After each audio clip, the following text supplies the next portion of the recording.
A simple song was playing in the hall, which, according to the supermarket management, was supposed to lift the mood of the customer. And in a good mood, a person makes more purchases than in a bad one. And also on the eve of holidays, it is customary to reduce prices. That's why today there were a lot of discounts. That's what attracted Amanda. She was not greedy or stingy, but since childhood she was used to saving money. And now she wanted to buy a few kilos of tangerines. Saving is also income. Amanda remembered her mom's wisdom and smiled. The school nurse had a small salary, so the discounts at the shop were just as well. The queue was moving quite slowly. Amanda looked ahead hopefully as a man of considerable size was carefully placing the contents of a grocery cart on the ribbon. He looked like Father Christmas, just as big and unhurried. The waiting was a little annoying, so Amanda involuntarily began to listen to the conversation going on behind her back. The dialogue was quite unusual, so she even furtively looked away. The conversation was being conducted by two girls. One of them was dressed smartly and beautifully, but the second was dressed as if she hadn't changed her wardrobe for several years. She looked like a beggar. Amanda had studied music as a child, so she could easily hear what the two girls were saying. She turned her ears to the music, and it was as if the world around her had ceased to exist. The reason for Amanda's attention to the conversation was that one of the strangers mentioned a rather rare name, Mrs. Kimberly. That was the name of Amanda's mother-in-law. And the longer she listened to the conversation, the more disturbing it seemed to her. The voices of these different conversationalists were almost identical and could easily be confused. But that wasn't even what Amanda found most surprising. They were talking about her mother-in-law and her husband. There was no doubt about that anymore. But who were they and what did they want with Gregory? That was what Amanda was about to find out. "Quite a lover we've picked up," came the pleasant voice of one of the women she'd spoken to. "I told you he has money. He's promising. Now the main thing is not to miss this chance." The girl laughed out loud at her joke. Her friend took less initiative, only acquiesced and remained silent. "I didn't become a regular customer of this firm for nothing. Do you think I understand anything about financial documents?" She laughed again, this time pleased with her ingenuity. "It's just that Gregory's the deputy director there, and he's married. Where else is there to see each other? At work, of course, it's the best place in minimum suspicion. Also, he promises he'll be a director soon. That's exactly what I'm waiting for." Amanda felt as if this was not about her family, but about the characters in some cheap detective story, and she was being followed like a character in a love story. Deciding not to interfere in the conversation or give herself away in any way, she listened attentively to what these strange girls wanted. "There's just one thing that makes me doubtful. It's Mrs. Kimberly knows her son has a mistress. She's seen us. She doesn't like her daughter-in-law, but she's trying her best to prevent Gregory and me from communicating. We must think of something to remove that obstacle." The pleasant voice didn't match the cynical words she was saying. Amanda felt uneasy. She had learnt within 5 minutes that her Gregory had a mistress. At the same time, her mother-in-law was also aware of the events going on. And how long has this been going on? And is the husband even going to admit to his infidelity? The questions arose one after another in her mind while she was still standing in the queue at the checkout. Amanda was also surprised that her mother-in-law didn't support her son's idea of having an affair with another woman. That was odd. After all, she'd never really loved her. "Look, this queue will never end. As if we are not standing for tangerines, but for happiness. Let's go to the market to buy some. I don't want to wait any longer. I have to be somewhere else in half an hour." Amanda saw the two women bypass her and head towards the exit, forgetting that she also wanted to do some shopping before the holiday. She involuntarily followed the strangers. She had the feeling that these women were bound by some unpleasant secret. It was still completely unclear what it was, but Amanda had to find out. After all, this was her family we were talking about. Once outside, she squinted against the bright sun and then couldn't believe her eyes. Standing not far from her were identical strangers. In the shop, she could not see them, but here she realized that they were twin sisters. Only one was dressed modestly and the other luxuriously. And then it all became clear. As she pieced together the fragments of overheard conversation into a coherent picture, Amanda realized that these two were fraudsters. Taking advantage of the fact that they resemble each other, they change places when necessary. The scheme seemed to go like this. A man would meet one of the girls, and the next date would be with another. In this way, it was possible to have several lovers at the same time, and consequently, to get more money. Girls did not shy away from any ways to deceive their wealthy beau. The most common pretext was pregnancy. Married men were ready to pay any money so that the spouse did not find out about the interesting position of the mistress. Of course, there was no pregnancy. Just twins went to such tricks for their own enrichment. And now the target for deception was her husband. Of course, there was no question of love. The sisters just wanted to get their hands on Amanda's husband's money. And to do that, they would have to destroy her family, and one of the sisters would have to become Gregory's wife. She was unprepared for this discovery. Her legs trembled treacherously. Amanda couldn't think about shopping anymore. She wanted to get home as soon as possible so she could confront her husband and mother-in-law directly. She didn't even have the strength to walk, so she had to sit on a bench outside the supermarket. The rich woman and the beggar went their separate ways. Amanda decided that if she followed one of the women, she wouldn't be able to go unnoticed. Besides, what she had heard was enough to realize the seriousness of the situation. Amanda began to remember that her husband's attitude towards her had changed recently. He had become irritable, nagging. He was often late at work, but Amanda had never even considered the idea that he had another woman. She'd always been a caring wife. She grew up in a poor family, but there was enough money to live on. Amanda always dreamed of becoming a nurse like her grandmother and helping people. Her dream came true. And the rest of her life was pretty good too. A husband, a house, a child. True, her son has a developmental delay. So instead of a regular kindergarten, he attended a boarding school. Mother-in-law, after Michael was diagnosed, did not miss a chance to reproach her daughter-in-law. In her opinion, Amanda did not follow her son enough, and therefore he has problems with mental development. In fact, Amanda loved Michael more than anyone in the world. It hurt her to hear her husband's mother make such reproaches. It would be easier if Gregory supported her, but he was embarrassed of his own son. You could say he didn't accept him. And no matter how hard she tried to change the situation, there was nothing she could do. She didn't have a place of her own, so she had to be patient. But in her heart, Amanda hoped that Gregory would finally wake up his paternal feelings and accept his own child as he was. But today she accidentally learnt that some twin sisters were going to steal her husband away from her. On the way home, Amanda thought about how she should act. At first she was determined to fight for her spouse, but then she calmed down a bit. Gregory's infidelity was deliberate. His affair with another woman had been going on for some time, and to call things by their proper names, Gregory is a traitor and a cheater. Is it worth fighting for such a man, or is it better to let him go? Immersed in her heavy thoughts, she didn't notice when she opened the door and entered the house empty-handed. The holiday is coming up and the fridge is empty, and you're a princess dreaming. What are you going to feed your family? Her mother-in-law immediately snapped at her. Amanda felt as if she had been splashed with cold water. In an instant, she felt the injustice of the world, constantly having to put up with her mother-in-law's bad temper. And for what? To find out my husband has another woman, Amanda thought. No, even a patient woman like me has a limit.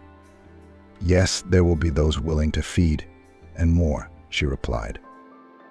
Mrs. Kimberly even froze in place from surprise.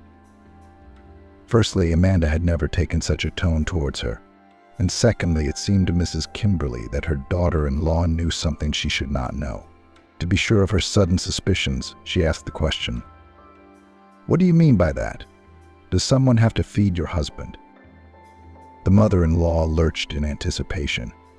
What strategy would have to be strategist depended on Amanda's answer. "Oh, I beg you, stop lying. I know everything. Gregory has another woman, and you are well aware of that." Amanda spoke each word sharply, as if she were slapping her mother-in-law. "Were you out of your mind to say that to me? I don't know of any mistress. And even if some woman had a crush on Gregory, I would strongly condemn it." Mrs. Kimberly had got her bearings and was now answering confidently, without a trace of doubt. Amanda sensed that her mother-in-law was not telling her something, but decided to postpone the conversation. Besides, the ringtone on her phone started to play. "Hello, gorgeous. Where have you been? I've been texting you, but you haven't replied." Cynthia's friend, as always, didn't let her get a word in edgewise. Now Amanda was happier than ever to receive her call. "Listen, Cynthia. I'm in a situation. I need your advice." Amanda didn't want to tell her friend the details yet, but after talking to her, she decided that she wouldn't tell Gregory anything yet, especially since her husband was having some problems at work. The next day she went to her shift. Her mind was racing. She thought she could distract herself a little at work, but the day was still preparing its own challenges for her. The morning had been fairly quiet. A few students stopped by the medical room to take their temperature. It was usually an excuse to get excused from class. But after lunch, the head teacher burst into the office. "We're in trouble. There's such grief." She didn't finish and began to cry. Amanda, concerned about the head teacher's emotional state, hurriedly dosed her with a sedative. Always reserved, pedantic, Mrs. Annie was never in a hurry to get anywhere. She was a true teacher, as if she had been born to fulfill that mission. And now she couldn't quite pull herself together. Cooper in 3rd grade climbed over the fence and almost drowned. He went swimming with some street kids. Luckily, he was rescued. Some girl brought him in her arms, soaking wet herself. She said she could barely get Michael out. How could they have had the courage to save a drowning man? "It's always dangerous," Mrs. Annie said in one breath. In general, such cases of children leaving the territory had never happened before. Therefore, everything that happened was simply terrible. The boy not only left, but almost died. Amanda listened with bated breath. "So where is the boy? He needs to be examined immediately, and so does the girl. How is she feeling?" "Yes, there they are in the principal's office, and I was just coming to get you to check on them." Both women rushed down the corridor. Michael was lying on the couch. He had recovered a little and was now beginning to worry that when the adults found out about his prank, there would be no escape from punishment. Amanda went over to him, checked his pulse, started listening to his heart. When she was sure the child was okay, she turned to the rescuer. She barely opened her mouth to ask the girl how she was feeling, but froze with her mouth half open. In front of her sat the same twin sister she had first mistaken for a beggar. Having pulled herself together, Amanda took the girl's blood pressure and, leaving her in the principal's office, went out into the corridor to call Michael's parents. It turned out that the boy only had a father. It was hard to find the words to explain to the worried parent what had happened to his child. Eventually, after calming him down, Amanda explained to Mr. Jonathan that they needed to get to school as soon as possible. Taking advantage of the fact that she was left unattended, the twin sister made sure to leave the school walls unnoticed. Returning to the office and not finding the girl there, Amanda rushed into the courtyard. The beggar girl had almost reached the gate when a nurse jumped up to her. "Why do you want my husband?" Grabbing the stranger by the arm straight into her face, Amanda blurted out. The girl's face changed dramatically from surprise. For some reason, it seemed to Amanda that it was unpleasant for this girl to participate in a dirty adventure, but for some reason she was forced to do it. Maybe being blackmailed or forced flashed through Amanda's mind. At the same time, she continued to hold her rival's hand tightly, realizing that she would not be able to break free. And without waiting for the onlookers to start gathering around them, the girl cried, "It's not my fault, honestly. I didn't mean it all. Molly's my sister. Well, I found out recently that we're sisters. Of course, it's obvious enough, but we grew up in different families." A sense of the unreality of what was happening returned to Amanda. "You're twins, but you were raised in different families?" she interjected, suspecting that the girl was simply deceiving her. "Our mother, when she had 2 girls, realized she couldn't raise 2, so she kept only one child, me, and gave Molly to an orphanage." "That doesn't sound like anything.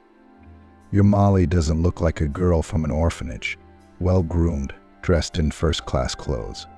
You're lying," Amanda said with annoyance, suspecting that her companion was blatantly lying to her face. "No, I'm not deceiving you," the girl tried to assure her. "Molly isn't really rich at all. She just takes care of herself. She has several lovers from whom she constantly extorts money by various means. At the expense of this, and buys herself outfits, goes to the salons," revealed the beggar. "But suppose she has her own interest. Why should you? You don't look like you're getting something out of that money, do you?" Amanda stared at her questioningly. "I owe it to my sister. She saved me," the girl answered honestly. "Saved you how?" Amanda didn't understand. There even seemed to her something noble in such an answer. "The thing is, I was working as a waitress in a cafe. It was a very nice, expensive establishment with respectable customers, and I had no experience, so I got into a terrible situation. One of the guests accused me of stealing. Luckily, Molly was in the room. She paid the fine for me. Nobody realized we were sisters. Molly was wearing a wig. If it wasn't for her, I would have been jailed," the girl added. It was clear from her facial expression that the situation still frightened her. Of course, the beggar didn't know that Molly had arranged the theft herself. She simply had to make Julia owe her a debt of gratitude. The cunning sister's plan had worked, and she had an uncomplaining assistant. Now it was necessary to impersonate Molly from time to time. It was an unpleasant task for Julia, but she was afraid to refuse her sister. There was another reason. A few years ago, when Julia was still very young, she had become pregnant. Her relationship with the father of the child had quickly ended, and there was no financial possibility of raising the child herself. She made the difficult decision to give the child to an orphanage. Julia was deprived of her parental rights. Molly knew what had happened and blackmailed her sister, so she had to do all her bidding in silence. With tears in her voice, Julia told Amanda about her trouble. She, listening to the story of a difficult fate, has already begun to sympathize with the poor girl, and when she learned that the girl was suffering because she could not communicate with her own child, she almost cried. "You know, Julia, I'll try to help you. Maybe you're not as bad a person as I first thought," Amanda thought for a while, collating some details in her mind. "I have a good friend who will help you get your parental rights reinstated. But you have to make me a promise that you'll help me in turn, too." "Anything you ask," Julia readily assured her. She was indeed suffering greatly at being separated from her own child, regretting having surrendered him to the orphanage. "I have one more question," Amanda added. "How is my mother-in-law involved in all of this?"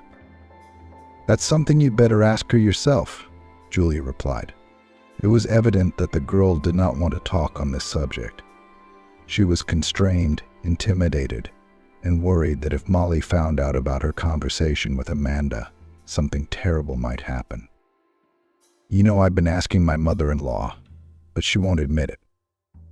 "Okay, I'll tell you. Just please don't give me away for anything." Otherwise, I can't imagine the trouble that could happen." Amanda nodded in agreement.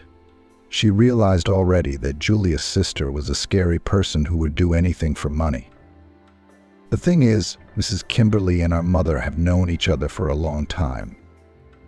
Amanda almost yelped in amazement but restrained her emotions. "That was years ago. They were good mates and worked in the same house for a rich man. And then tragedy struck. A fire broke out in the house and the owner died. His family couldn't escape either. And your mother-in-law was serving as a maid at that time, and my mother was a cook. They managed to escape from the fire, and taking advantage of the fact that the owner was dead, stole from him." "How awful!" Amanda exclaimed, not even hearing the story to the end. "Yes, the story is horrible. They agreed to split the money in half, but your mother-in-law cheated my mom. Who took all for herself and fled." Julia fell silent. "I know it's dirty money, but my mother still hasn't forgiven Mrs. Kimberly. And now that Molly's relationship with your husband has started, Mom saw it as an opportunity to get back at her old mate. She's waited so long for the right moment, she'd almost given up hope. And here's this chance. Now I see why. For all her dislike of me, my mother-in-law is doing her best to prevent Gregory from having an affair with Molly," Amanda muttered. "Yes, you're absolutely right," Julia replied. She was ready to leave at any moment. This conversation gave her no pleasure, but she didn't dare to interrupt the conversation on her own initiative. "I have told you everything. I have nothing more to add. Tell me, can I go and be sure that you will not pass on our conversation to anyone else?" Julia asked. "I promise." "I won't say anything to anyone," Amanda readily confirmed. "And you also promised to help me?" Julia hesitantly added. "I remember, and you don't have to worry about that. I'll ask an acquaintance tonight, and he'll find out. If there's any possibility of reinstating you as a parent, he'll do it." They said a quick goodbye. Julia walked out the school garden gate, and Amanda was left standing there pondering. Her mind was all mixed up with what she had learned and what she now had to do. After working her shift, she stopped by the shop to buy groceries and make dinner. But she couldn't have a family get-together that evening. As soon as Amanda crossed the threshold of the house, an unpleasant surprise awaited her. "Welcome," greeted her husband Riley. Standing next to Gregory was her twin sister, but not the one Amanda had parted with this afternoon, but an evil copy of her. "I'd like you to meet her. This is Amanda, my ex-wife." Gregory pointed to his spouse.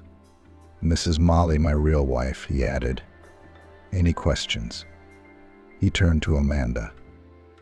Of course she had plenty of questions, but her husband's tone as he spoke to her made it impossible to say even a word. Ignoring the silence of his lawfully wedded wife, Gregory continued. "It took me a long time to get promoted at work.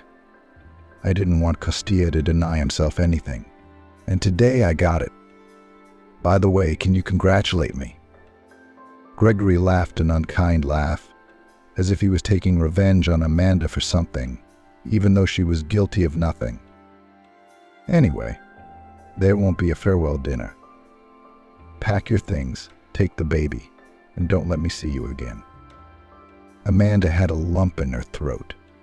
She tried not to cry so as not to show her weakness to Gregory and his mistress. She just silently went to her room, gathered her things, and took her son's hand. "Come on, mate. Or are we going to spend the night somewhere else?" The boy, not understanding anything, obediently followed his mom. The husband watched silently as his family left the house, and it was evident from his face that he was quite pleased with himself. It was already dark when Amanda found herself outside with the baby. The first thought that came to mind was to call her friend. "Cynthia, don't ask me anything right now. I'm in trouble. Can I come over? There's no place to sleep tonight, and I'm not alone. I'm with my son." Amanda's voice trembled. Of course you can come over. What kind of talk? Should I call you a taxi? Her friend was worried. Tell me the address. I'm ordering a car. Amanda said they were near their house and was glad to have someone in her life to rely on. A few hours before she got home, another drama unfolded there. Mrs. Kimberly was sitting in the kitchen drinking coffee from her favorite cup. There was a sound outside the window. As she pulled up in the car, she looked out the window. After all, her son didn't usually come home from work this early. Something happened that Gregory had to stop by the house, she thought. The front door opened and her favorite son appeared on the doorstep with a girl beside him. It was the same Molly, the daughter of an old mate. Neither the old friend nor her child, Mrs. Kimberly, would ever want to see again under any circumstances, and certainly not near her son in his house. Meet Mum.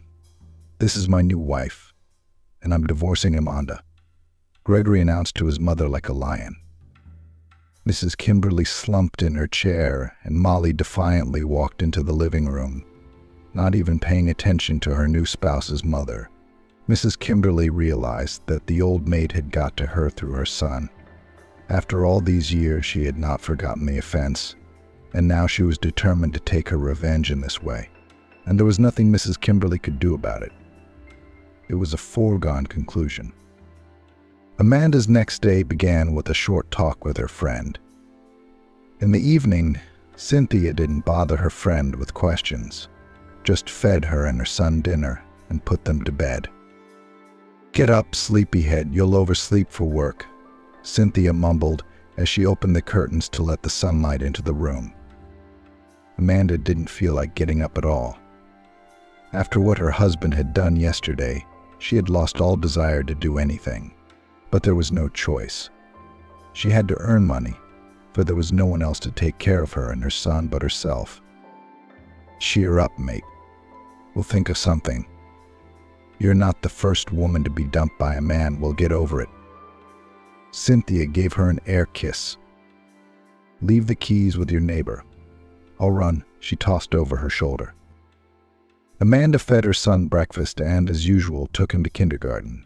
She herself headed off to school. "If you give up, it won't get any better." Amanda tried to give herself some encouragement. All the while, Julia was worried about her sister not finding out anything. "Julia, hi." Molly's voice rang out. "What you doing, loser sister?" she joked. But you could hear from the intonation of her voice that Molly really did think she was prettier, smarter, and more adventurous. "Nothing," Julia replied quietly. She was not happy about Molly's call. Usually they didn't bode well. Either her sister was calling to taunt and maliciously joke, or to give her an unpleasant assignment to meet another moneyed beau. This call was no exception. "So, darling, I don't need you anymore. I don't need your help. My bet on Gregory played out and I got everything I wanted," Molly exulted. Julia listened to her in silence. Well, that was to be expected. The deal was that Julia would get some of the money for her help in seducing Gregory, and she was going to spend it on getting her parental rights reinstated, and then making a life for herself and her child, at least for a while. "Actually, I'm calling to let you know, don't look for me anymore. I have a different life now, and meeting the likes of you could damage my reputation." "Molly, what about the money?" Julia asked confusedly. "And the money?" stretched out her sister. "What money? You and I haven't drawn up a contract. Words are just words." Julia heard the beep that meant the person she was talking to had disconnected. Molly had been dishonorable to her sister, but Julia was really in no position to assert her rights. And the money involved was so much money that in polite society it was better not to mention its source. Julia put down the phone and cried bitterly. Life in general did not spare her, and most of the trouble sent in the face of her twin sister. There was only one hope left. She remembered her conversation with Amanda and hoped very much that she would keep her promise and help get the baby back. Amanda, I'm sorry to bother you, but I have no one else to turn to. My sister, Julia, couldn't find the words. I see you already know everything. Amanda interrupted her. Molly called me and told me that her plan had succeeded and that she would now be your husband's wife and he would finalize the divorce with you. Well, yes, your efforts have borne fruit. Gregory put me and the baby out on the street, Julia replied. You know, Molly cheated me too. She owed me money for the services I did for her, and in the end she didn't pay me anything. And now I just don't have anything to live on. What am I going to do? I don't know. But you promised to help with the baby. I guess I can't count on that now. Julia's voice sounded all doom and gloom. It's better to think about other people's problems than to worry about your own, Amanda said quietly, so she wouldn't be overheard, and then added more loudly, Julia, I keep my word. I will help you. And we have a vacancy for a maintenance worker at the school. If it's a job you're interested in, I can arrange it. Come in for an interview today. Of course I will, Julia said excitedly. I'm running. Julia just couldn't believe that there could be a silver lining in her life. She was used to no one caring about her. Usually she met mean, dishonest people and then Amanda. Half an hour later, Julia was at school. The interview had gone well. I congratulate you on the job.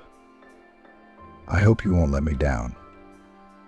I told the principal that you are a good friend of mine, responsible, very diligent, Amanda mumbled. Of course I won't let you down, Julie assured her, already ready to scrub the whole school to a shine. The rest of the day passed quietly, if you ignored the fact that Amanda's mind was swarming with thoughts about her husband's betrayal, about her son, about how to live now. In the evening, having done the usual duty shopping at the shop, Amanda returned home, the only difference being that the house was now at her friend's house. There's Mum, Cynthia exclaimed happily. Michael and I are enjoying tea here. We're waiting for you to have supper. How was your day? Amanda had known Cynthia for a long time. She was a good person, and she had enough optimism to divide into 5. Amanda smiled involuntarily. There, much better, Cynthia answered her with a smile. With Michael already asleep on the soft sofa, the two friends chatted in the kitchen. So what do you plan to do next? Are you going to try to get him back? Cynthia asked. No, he's a grown man, not a lost boy. Went into this knowingly. He probably loves her. And I don't want to get involved and be a laughingstock. I'm just planning to file for divorce. And Amanda looked at Cynthia, as if trying to get her support. Well, good for you. Good decision. Let him live there with his hottie. Let's see how long they last, since Cynthia chimed in. The next day, Amanda went to the court and filed a petition. When she went outside, she felt as if even the sun was shining brighter. The decision had been made. All the worries, all the reservations, all the secrets were behind her. Everything was very clear. Her husband had chosen someone else. We must get a divorce and move on with our lives, for the sake of her son and for the sake of life itself. Amanda smiled to herself. I can do this. I can do anything, she assured herself and went to work. Gregory's house was completely idyllic, but at least it seemed that way to him. I've made you coffee, your favorite, and ordered some cakes with condensed milk. Sunshine, get up, I have to go to work. Open your eyes. And if someone had seen the director of the firm at that moment, he probably would not have been able to hold back tears of emotion. He looked so ridiculous, so ingratiatingly round his young mistress, begging for attention. And Molly was in no hurry to get up. She hadn't spent so long setting all those traps to wake up at the crack of dawn. Gregory wasn't the man of her dreams that she wanted to cook breakfast for. He was just a man with money, and that opened the door to her good life and opportunities for new acquaintances. Gregory was about to leave when his mother stopped him in the hall. What are you doing hanging around her like a moth? You're 40 years old, and you're acting like a boy. She won't even love you. She won't even respect you." Mrs. Kimberly was full of indignation. "Mom, you don't understand anything. I love this woman, and I'm willing to throw the whole world at her feet for her." Gregory lifted his mom up and spun her around twice. "What on earth are you doing? You're crazy. Really out of your mind. She doesn't need you. Understand, she needs your money." Gregory heard nothing more, skipping briskly down the steps. The world seemed beautiful to him, as if he were looking at everything through rose-colored glasses. Molly, coming down the stairs, heard part of the conversation between mother and son, and as Mrs. Kimberly escorted him out and turned to go to her room, she faced Molly. "You may not even try. It won't work. You'll only make it worse for yourself," Molly warned her in an icy tone. "If you get in my way, you'll be sorry." And Mrs. Kimberly knew she was not joking. Julia was cleaning diligently down the long corridor when she saw that all the school children had already gone home, and only one boy was sitting on a bench. "Why aren't you in a hurry? Mum must be worried already at home," Julia asked him. "No, she isn't. I don't have a mum," replied the boy. "Where is she?" Julia asked, and regretted her own tactlessness. Well, what could the child answer?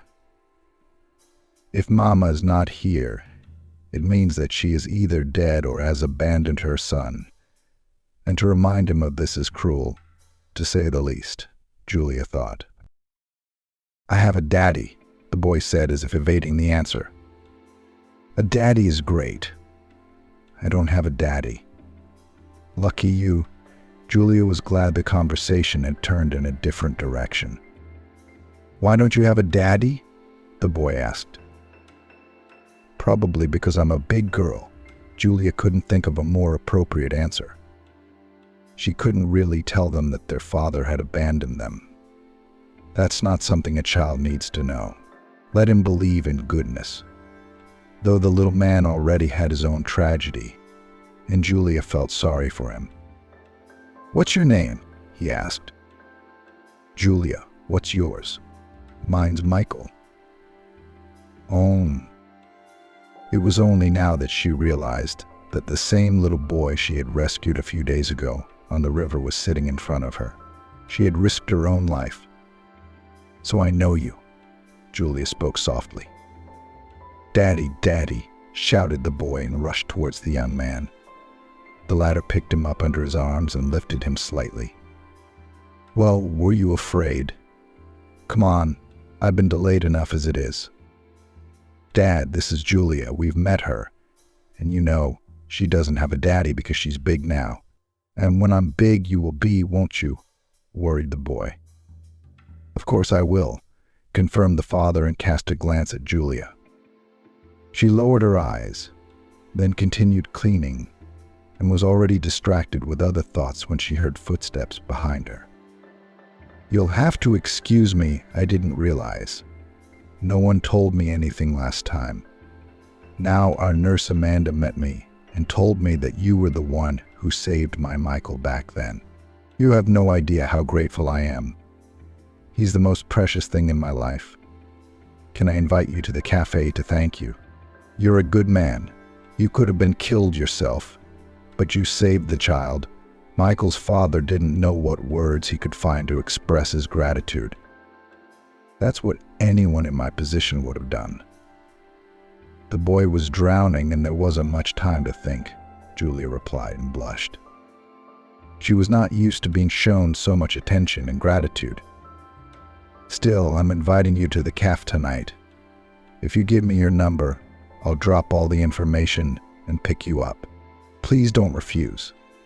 I can't stay in debt, though this debt probably can't be repaid at all." "Okay, I'll give you the number," Julia replied and lowered her eyes.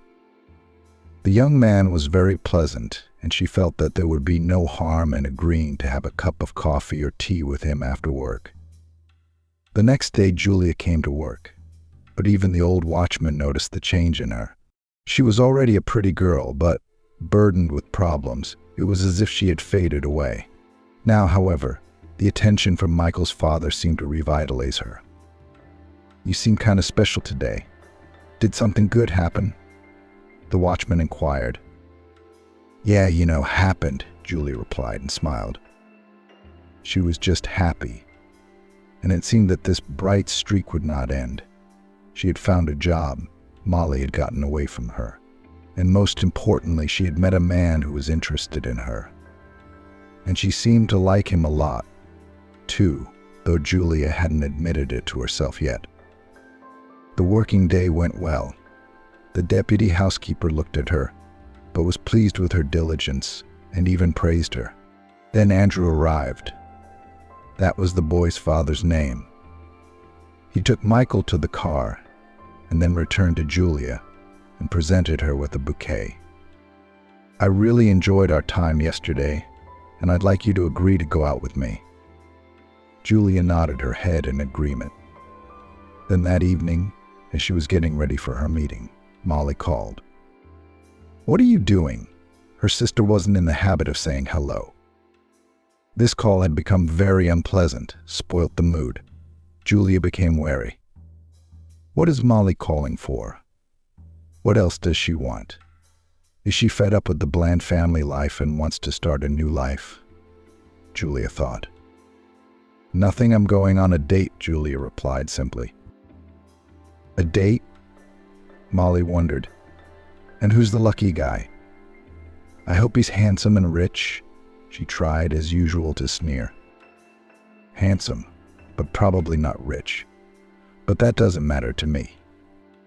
I like him, and that's what matters," Julia replied. "Are you in love or something, sister?" Molly laughed. Julia remained silent. "It's rubbish, all this love stuff. I'm getting a bit bored. It's the same thing every day. That Gregory is hanging around me like a tethered man, and I want to chase him away." Julia listened to her sister, and a wave of disgust rose in her soul.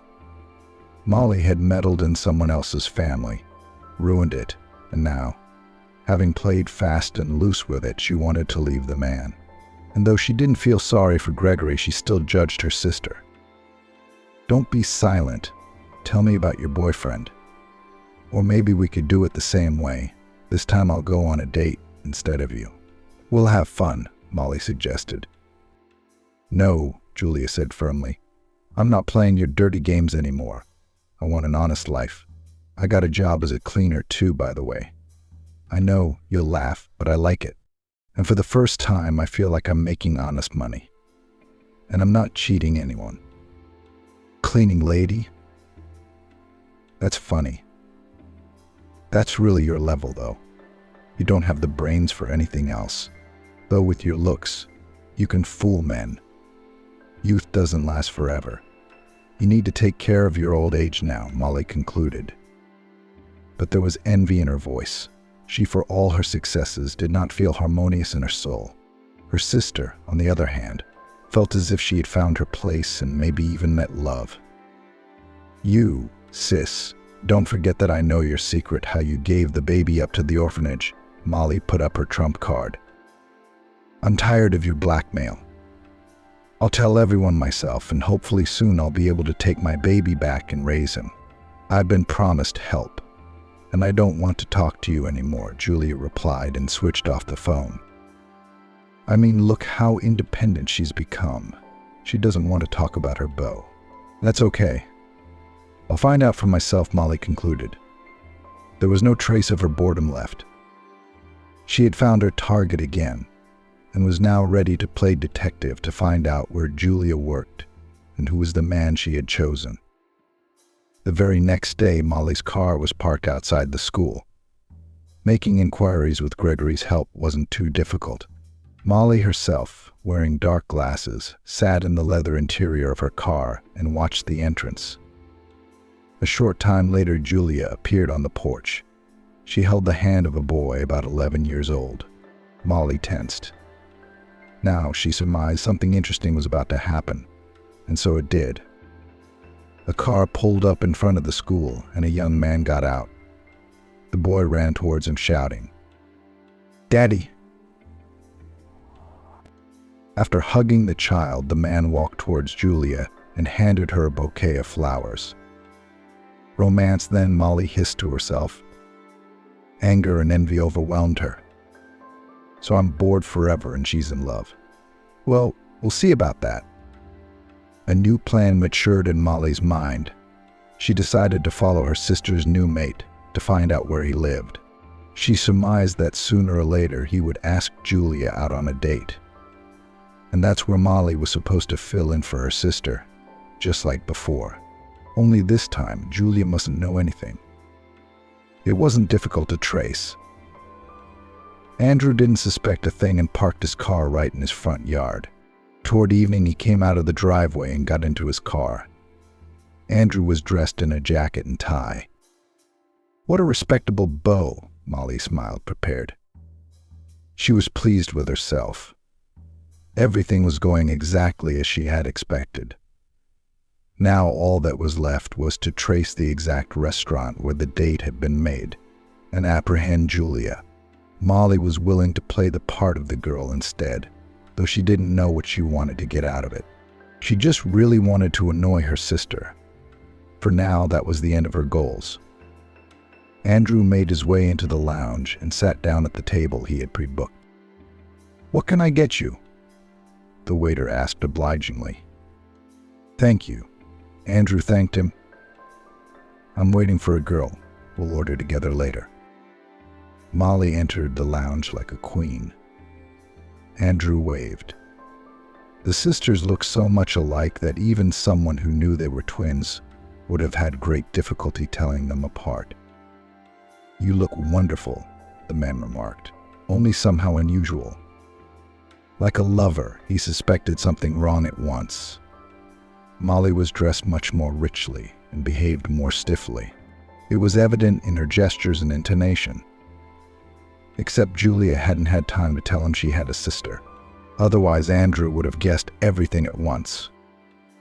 Molly saw from afar that Julia was entering the hall, and to avoid coming face to face with her sister, something had to be done immediately.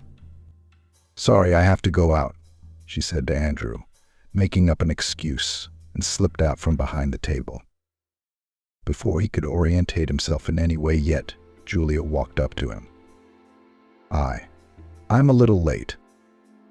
Andrew looked at her and couldn't believe his eyes. His favorite girl was standing in front of him, but only just a minute ago she was in a different outfit and with a different hairstyle. "Look, how do you do it? I don't understand anything." The man looked completely confused. "What do you mean?" Julia wondered. "Maybe I'm crazy, but I just saw a copy of you. How can that be?" Andrew sat there like a confused child who couldn't believe the reality around him. "No, you're not crazy. I'll explain it to you later. Where did my copy go?" Julia had already realized everything. There was no time to explain.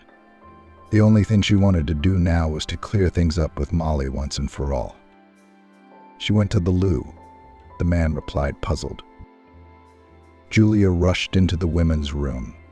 She no longer wanted to endure her sister's attacks, her harassment, her blackmail, but wanted a new, bright, simply happy life.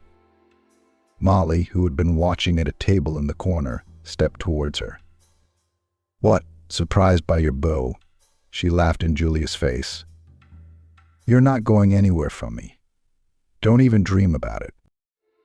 But this time Julia wasn't willing to listen to her sister and wouldn't give in to her.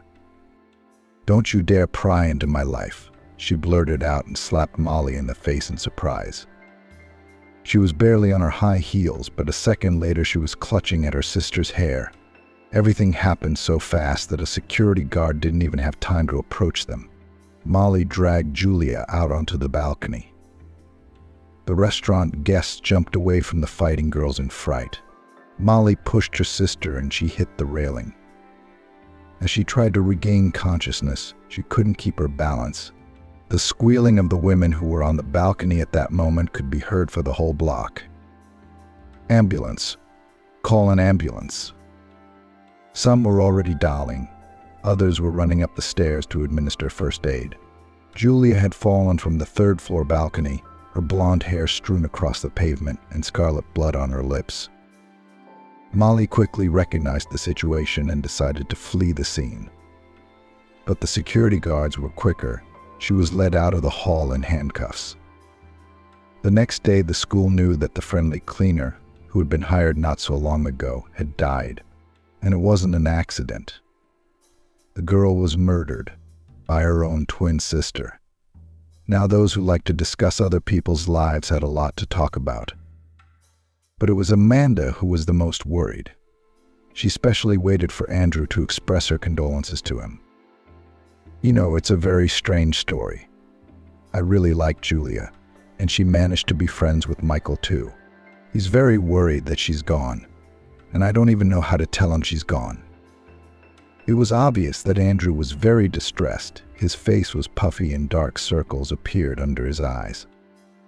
I blame myself for not being able to keep her safe. Andrew, I know it's hard to find words of comfort, but I can tell you that Molly and Julia have been playing dangerous games for a long time, and they should have stopped. And what happened is not your fault. It's just echoes of what the girls have been up to. Nothing in our lives goes away, Amanda sighed.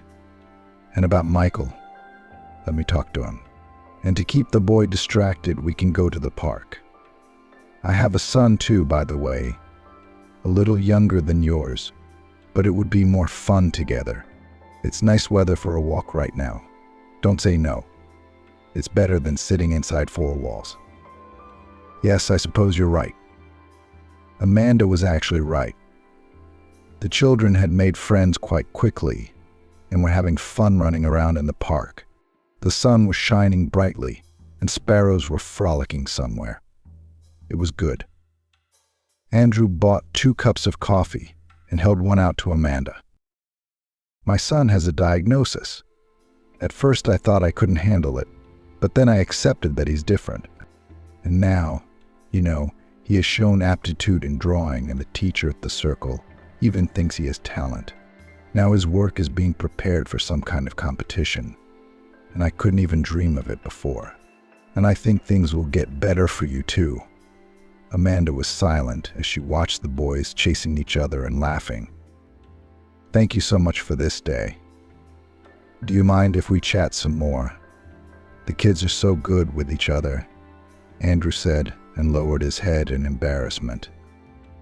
Gregory, upon learning of the tragedy that had occurred at the restaurant, rushed to the police.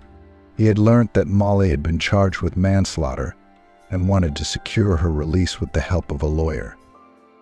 No, too many witnesses saw Molly first put up a fight and then push her sister off the balcony.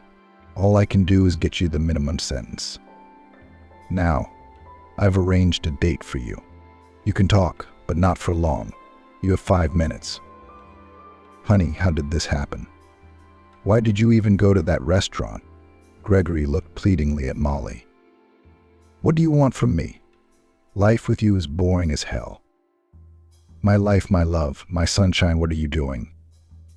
I'm sick of your sentimentality. I went to the restaurant because I was bored to death with you, and this stupid girl started fighting. So I got back at her. Do you think I married you for love? I only wanted your money, and now I don't need anything. I'm on government welfare, and Molly laughed, watching Gregory pale and shrink under the cascade of her words. Date's over, take him out, Molly commanded. Gregory was left sitting motionless for some time. He couldn't realize that he had traded his measured life and love for a woman who didn't need him at all, and who, as it turned out, he didn't know at all. In the evening, the big house was empty and dreary. Gregory poured brandy into his glass and picked up the telephone. He was so eager to be rich, but no one had told him one secret. Money couldn't buy relationships, family, home comforts, and happiness. Hello, Amanda. How are you doing? How's your son? She hadn't expected her ex-husband to call her, so she was a little confused. At first, she didn't even want to take the call. It was something from the past that she didn't want to go back to, but then she thought that she was an adult and therefore needed to take responsibility and talk to Gregory. Then they parted ways very quickly. Or maybe now was an opportunity to say their last words to each other.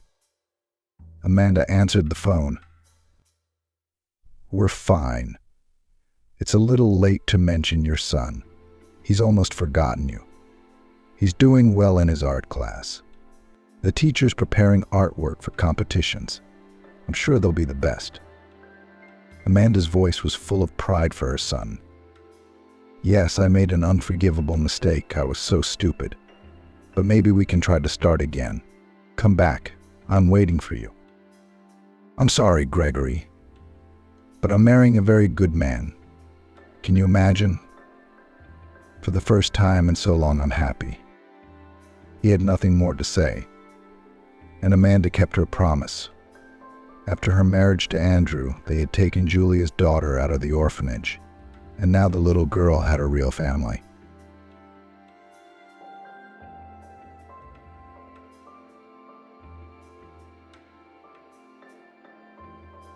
I can imagine how surprised she'll be when she finds out we're getting married. Jennifer froze after overhearing a conversation in the cafe. Jennifer had always been considered an outgoing and cheerful girl. She had an attractive appearance, pleasant voice, good manners, so she easily got along with people. The slender blonde knew her advantages and skillfully used them. Short denim shorts and a black t-shirt with a pink panther from her travels. She was tanned and trim. Girls with a figure like that were usually described as slim. The barely perceptible smile and the twinkle in her eyes could drive anyone crazy. Jennifer wasn't the type to act arrogant, though. She was quite easy to talk to, but also clearly knew the boundaries. One day, she and her friends went to the beach. They decided to have a picnic right on the catamarans that were available for rent. The four girlfriends quickly organized everything, put together bags, swimsuits, towels, and some food and drinks, then drove to Sunny Beach by car. That was the name of the area where you could have a great vacation. At the beach set up for catamaran rentals, the girls were met by a young guy who worked there. He was wearing a short-sleeved shirt. The girls were in a good mood, not averse to flirting. They were bantering with each other, laughing and creating a joyful atmosphere. A sort of water bike with 4 seats and a platform for company allowed for bags and those wishing to rest. In mid-August, the sun was still very hot. Jennifer and Ashley threw towels over their shoulders, trying to protect them from possible burns. "Take your seats," Jennifer said. "Who's going to row?" "Girls, get in already." Time's running out. The boy hurried, and Ashley, eager for a quick dip in the cool water, was already splashing in. The girls' laughter broke out again. "Let's eat first," Emily said, pulling food out of her bags and setting it on the catamaran's ledge, a makeshift table. Salted fish, boiled rice, smoked chicken, grapes, and drinks appeared on it. "Oh, that's it. I'm diving," Jennifer said, standing on the edge of the catamaran in shorts and a tank top. After looking around at her friends and smiling broadly, she put her arms out in front of her and dove headfirst into the water. A dense plume of air bubbles rushed after her, struggling to catch up, but they proved too light and quickly burst on the surface of the river. "Jennifer, you're crazy," a real prankster, Ashley said as she prepared to jump. There was a joyous shout. Jennifer showed herself on the surface. "Oof," she shouted into the water, splashing away. As she climbed onto the catamaran, the other girls' jumps followed. Ashley didn't take any chances, but slowly descended into the water. The happy faces and satisfied smiles said that the company really liked the place. Finally, it was time for the meal. Appetizing pieces of fish and chicken disappeared, caught by their fingers and sent to their mouths. "Hello, beauties," was heard from the side. Jennifer turned around and saw the exact same catamaran with 2 guys on board. A third was floating behind, holding onto a metal pipe. Catching Jennifer's eye, he waved at her, the vaguely satisfied smile of a well-fed cat. Jennifer only hummed, though she had time to notice his large, strong shoulders and tanned body. "Boys, alas, we're out of fish," said Sarah, who didn't like it when guys showed up in the company of girls. "And we were just about to buy you a treat," one of them mumbled. Jennifer got tired of hearing this and dove back into the river. The water was a stunning color, so clear and transparent in the sun that the girl felt incredible freedom and enjoyment of the water world. She could hold her breath for a long time, and so she was still underwater. The girl moved towards the surface. Oh no, something touched her feet. Jennifer sped up her movement. Now she could clearly feel her feet being touched by something unknown. She decided lightning fast that it was time to get out. But as she rushed forward, a man's face appeared in front of her. Jennifer drew in more air, ready to fend off the attack, but just in time to recognize the guy holding onto the catamaran. "Did you scare me?" Jennifer exclaimed. "Yes, that's what I wanted," he replied nonchalantly. The girl frowned. She was not prepared for such strange signs of attention. The boys were engaged in a rather unusual game. They were coming critically close to the girl's watercraft and then sailing further away. In the end, Sarah got tired of it all, and she stealthily climbed onto their catamaran and threw one of them into the water, and then the other. In this way, they managed to defeat the river pirates who were eager to violate their personal boundaries. Jennifer climbed onto the catamaran and sat on it, dangling her feet into the water. She fixed her hair, twisting the strands on her head in her purchased top and shorts. She looked seductive. She was basking in the sun, whose rays caressed her skin so pleasantly. But then a familiar face emerged from the water right in front of her again.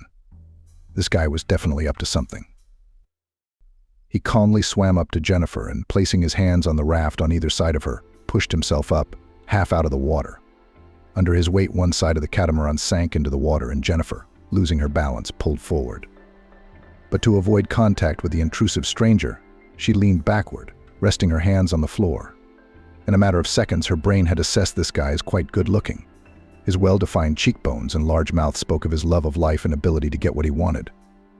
And even now, it didn't bother him in the slightest that he was acting rather brash. But Jennifer's interest was piqued as well. She was curious to see what he would do next.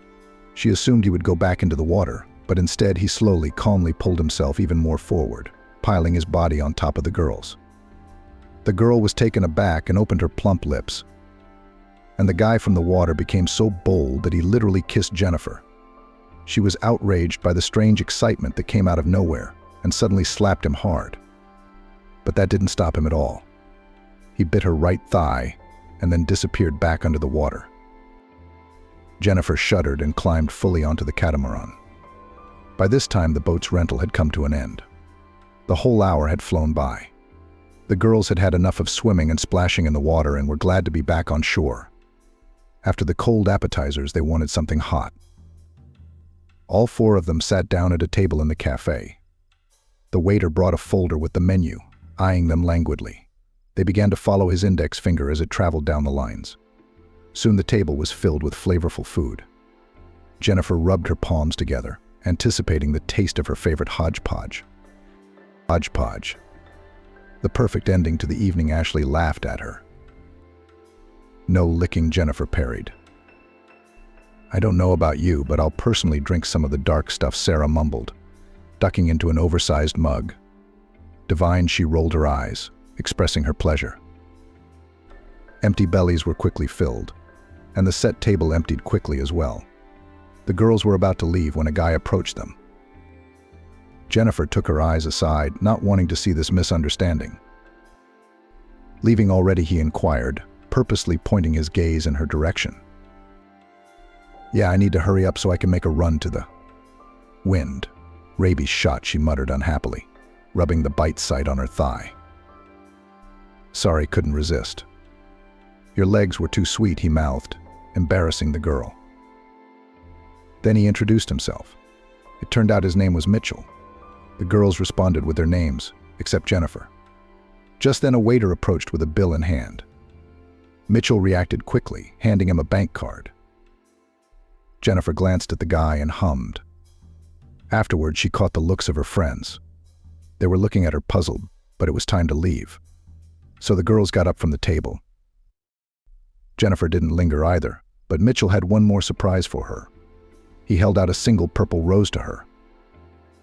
"Where did he get that from? Did he bring it in his breeches?" Jennifer tried to ignore the flower, but Ashley still couldn't stand it and accepted it instead. Jennifer, look, Ashley pushed her in the side. What? She asked irritably. Glancing reluctantly at what was coming from her right, Ashley rounded her eyes and showed her friend the note. It had the sender's number and name written in it. She held it out to Jennifer and she slipped it into her pocket after looking at it. Monday printed out the week, and one by one the days spread out, all in business and obligations. Jennifer worked at a flower shop. She adored her job and didn't want to change it for anything. She loved her workplace, the material she interacted with, and the endless imagination she could bring to life, creating unique bouquets and exclusive arrangements, creating something with her hands. She did not feel that she was working, but creating and enjoying it. But here the door to the salon opened, and the very guy appeared on the threshold. "Good afternoon," he said hello. Then he leisurely approached the showcase and chose the largest bouquet. He told the sales clerk about it, and she accepted the payment from him.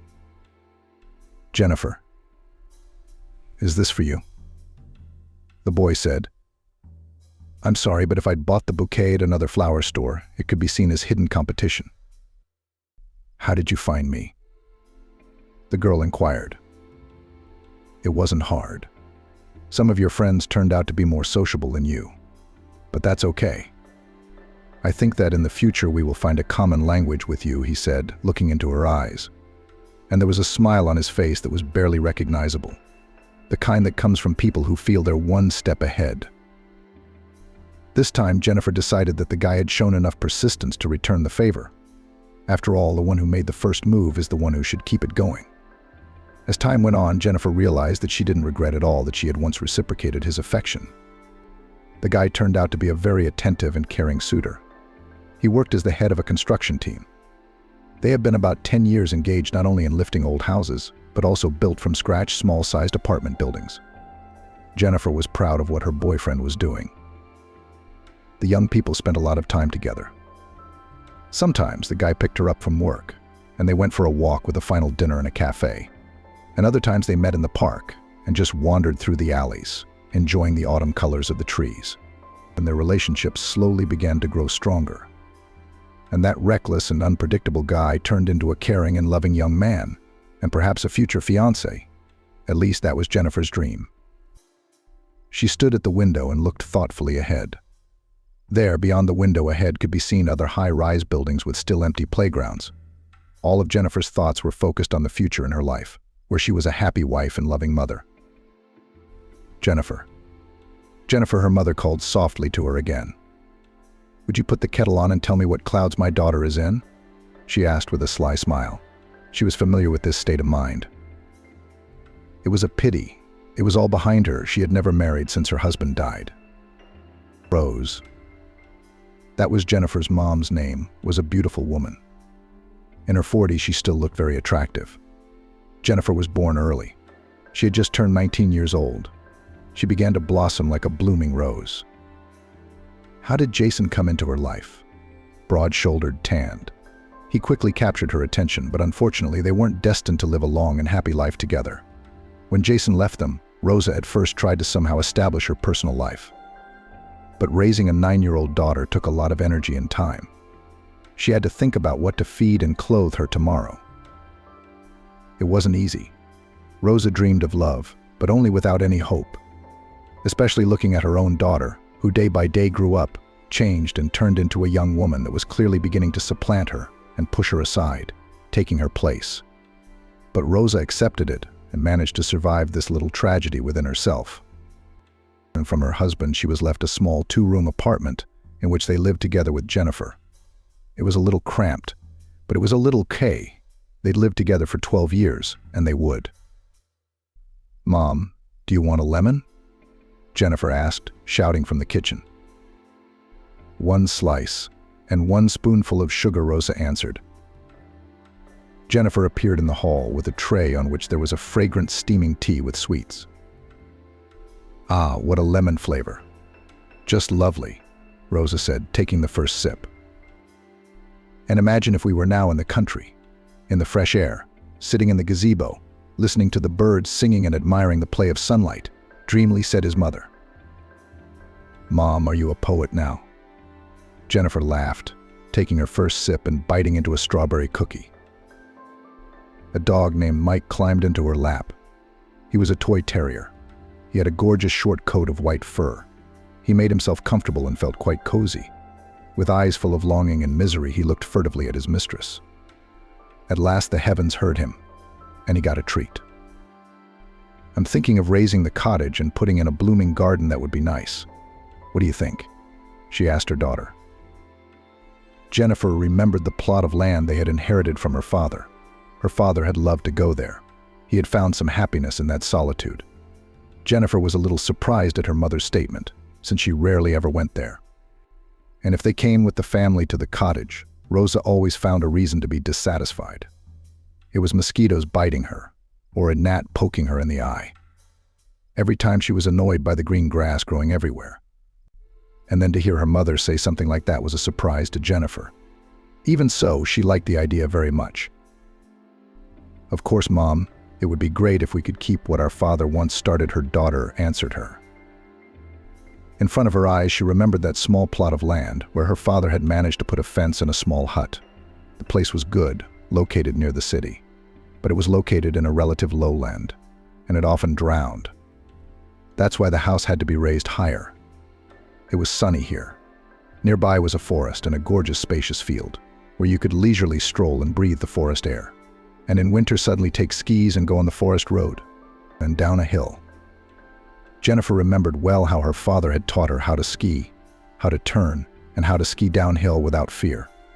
Thinking about it, Jennifer suddenly remembered that her boyfriend Matthew was doing just that. So she thought she could talk to him about it. "You know, Mom, I just realized that Matthew's in the house lifting business. I'll talk to him, and I think he'd be willing to help us out," Jennifer said. "But for a fee, of course, at a discount," Rosa added. "Yes, exactly," Jennifer pointed out. The next time she met her boyfriend, they were walking through the park. Matthew was telling Jennifer about his childhood. It turned out that he had grown up in an orphanage and remembered his parents very well, with whom he still kept in touch. This was despite the fact that they had surrendered him to the orphanage when he was 7 years old. His mother always told him that she couldn't have done otherwise. His father was on the road a lot and rarely brought money home. The rent was huge, and she still had to support herself and the child. Yes, she'd put Matthew in an orphanage. She told him she'd be sure to pick him up in a month. But when she came back a month later, it turned out she'd only come to see him. And she would tell him again that she would pick him up next time in about a month. At first, Matthew believed his mother, believed that she would really pick him up and not leave him here. But as time went on, he realized that each time it was put off until later. At one point, he developed a huge resentment towards them. When he turned 18, he finally became a senior. He came home and was discouraged. After all, the house was orderly and cozy. His mother met him in a fancy, expensive dress. When she saw her son on the threshold of the house, she was extremely surprised. She stood in front of him holding a glass of red wine in her hands. She was wearing expensive jewelry and heavy gold earrings, raising her hand up and waving slightly, as if correcting her numerous bracelets on her wrist. She said, "Ah, who do I see? Son, how big have you gotten? How have you grown?" His mother spoke. Matthew was even a little taken aback by this greeting. She had not been interested in him at all for the last few years, and had not visited him once in 4 years. Come in, she said, opening the door wide. Matthew stepped hesitantly into the house. His mother went to the mirror and fixed his hair. "Was your visit so unexpected?" "I didn't even have time to prepare," she turned to face her son, and was silent for a few seconds. "I'm sorry, darling, I didn't visit you, but I had my reasons." Rather, she began to justify herself. "You know yourself, I had to work. Money doesn't come easy. Would you like to have a little drink? I've got some fine 10-year-old wine." "Your father's at work, as usual," she said, going to the cupboard and pulling out a bottle of red wine. The woman spoke to him as if there had been no shelter, no separation, no endless waiting, no tears shed as Matthew realized he had been abandoned, forgotten and left in the care of complete strangers. It was strange, incomprehensible. The young man realized once again that no one wanted his feelings and that his parents had never needed him. "Shall I pour some wine into the glasses?" "Amber, grabbing one of them, took a small sip, and walked a little forward. It was pretty clear that they had absolutely nothing to talk about. Matthew's parents lived a very different life. The boy kept listening to his mother and didn't know what to say to her in response. To be honest, he had expected a little different. Amber continued to remain standing still. Her look was confused. It even looked like she was holding a glass of wine just to pretend to be very busy. She looked at her son. She knew exactly what she had done. Except that her pride and her desire to remain good did not allow her to meet and talk to him properly. "I have to go now," he mumbled. Amber closed her mouth to say something to him, but there was nothing to say. Matthew lowered the corners of his lips slightly and headed for the door, saying goodbye. "Wait." Suddenly his mother spoke up. Matthew stopped and looked at her again. "Take care of yourself," she said. Matthew nodded at her words and then left her house. Such a revelation from Matthew touched Jennifer to the core. She felt genuinely sorry for him. She told him that he had a big heart for being able to find the strength to keep in touch with them no matter what. She decided to change the subject and told him that they had been left a house from their father. She also said that her mother had decided to take over the property and clean it up. "That's a good thing," Matthew said. "Yes, I think so too. Except that my mother wants to raise the cabin first, or move it to another place. And I thought of you right away." "No, don't worry. I wanted to tell you right away that the work will be paid for, as it should be. It's just that I know you and trust you as an experienced builder," Ashley said. Matthew replied, "Sure, no problem. We just need to pick a time for me to get there and assess the situation." On the appointed day, Jennifer, along with Matthew, were to arrive at the property where Jennifer's mother was waiting for them. However, just before evening, the flower store received an order for an arrangement for a major restaurant. They had ordered black cubes of flowers from Jennifer before, and they really liked her work. They didn't want to miss out on such a customer, especially since they had a friendly and trusting relationship. Jennifer called Matthew and said, "Matthew, hi. Listen, I've got a job. I'd hate to turn it down. You should probably go by yourself, and your mom will meet you there and tell you everything and explain it. And then I'll meet you tonight when you pick me up from work." She loved being around him so much as a little girl. She took every opportunity to be in that role every time. Matthew agreed and drove straight to the dacha on the Baikal Highway. As he drove a little way from the city, he was confronted with a riot of colors. The foliage on the trees was ablaze with orange and red colors. Bright yellow flashes added color. Here a brick garage showed up, after which he had to turn right. Matthew knew that such gardening areas often lacked numbers on the houses. He called Rosa and asked for directions. She replied, "Go straight ahead. I'll meet you here." Soon Matthew saw a slender woman who looked quite young. He was even surprised that Jennifer was her daughter. Matthew parked and got out of the car, said hello, and introduced himself. Rose was surprised too, to say the least. She hadn't expected to see such a handsome and attractive man. Her eyes quickly assessed his figure and face. Matthew was a little worried, but wasted no time in getting right down to business. He looked around the property, walked around, and then back to the cabin. It was in the corner of the house, faintly lit by the sun. Matthew walked around it on all sides, assessing it with his gaze. We can basically pick it up. It won't be difficult. Have you picked out a place to put it yet?" he inquired. "Honestly, I hadn't thought about it, since I assumed it would only be lifted," Rose replied confusedly from beside Matthew. She was feeling tense and couldn't explain the reason for it, but she knew for sure that she liked Matthew a lot. They discussed the nuances of moving the house some more. Rosa asked about the cost of labor and materials. Matthew calmly and easily explained the step-by-step process of the work. Rosa liked the way he explained everything. She literally melted as she listened to him talk about moving the house. Afterwards, they agreed to call each other when Rosa had decided what to do next. Interestingly, Matthew also liked Rosa very much. He was attracted by her maturity, wisdom, and childlike directness, which slipped through during communication. Before leaving, Matthew wished the lady of the house well. Rose, innocence itself, smiled faintly at him, lowering her eyes to the floor. When the builder left, Rosa was relieved. She couldn't believe she'd been so excited to meet a handsome young man.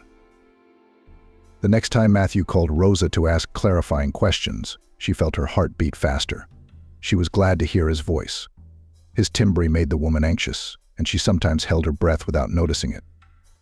Only when she caught herself doing so did she remind herself to exhale. Jennifer and Matthew were well aware of their attraction and obvious interest in each other. However, they didn't know what to do about it next. After all, Jennifer and Matthew had already discussed their upcoming wedding. They were serious about getting married so that they could spend their lives in love, fidelity, and understanding.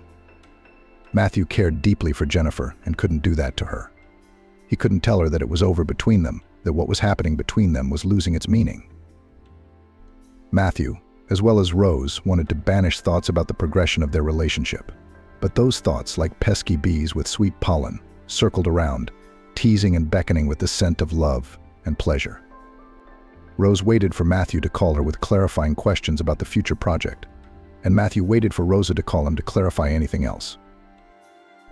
Every time her phone rang, she hurried to look at the screen, to make sure it was him. And how frustrated she got when the other person called. Rosa had become exactly like a girl, wrapped up in the feelings that were building up and running through her body and mind. But Rosa also realized that she could not destroy her own daughter's happiness. She realized that she had to keep herself in control, not to give in to emotion, giving preference to sound reasoning. Thinking about all this, she realized that as a mother she had to think of her child first and foremost. But when she told herself this, another inner voice objected. You spent your whole life raising your daughter. You took care of her, raised her, worked at a job you didn't like so that your family wouldn't be poor. And now, when your happiness is so close, you give it up. Rose stood in front of the mirror, studying her face and trying to find the right answer there. She was really struggling with herself, and it was unbearably difficult.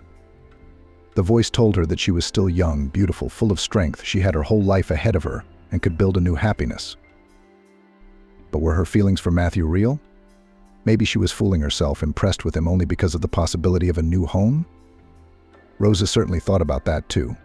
After all, what luck to kill two birds with one stone: a new home and a handsome man.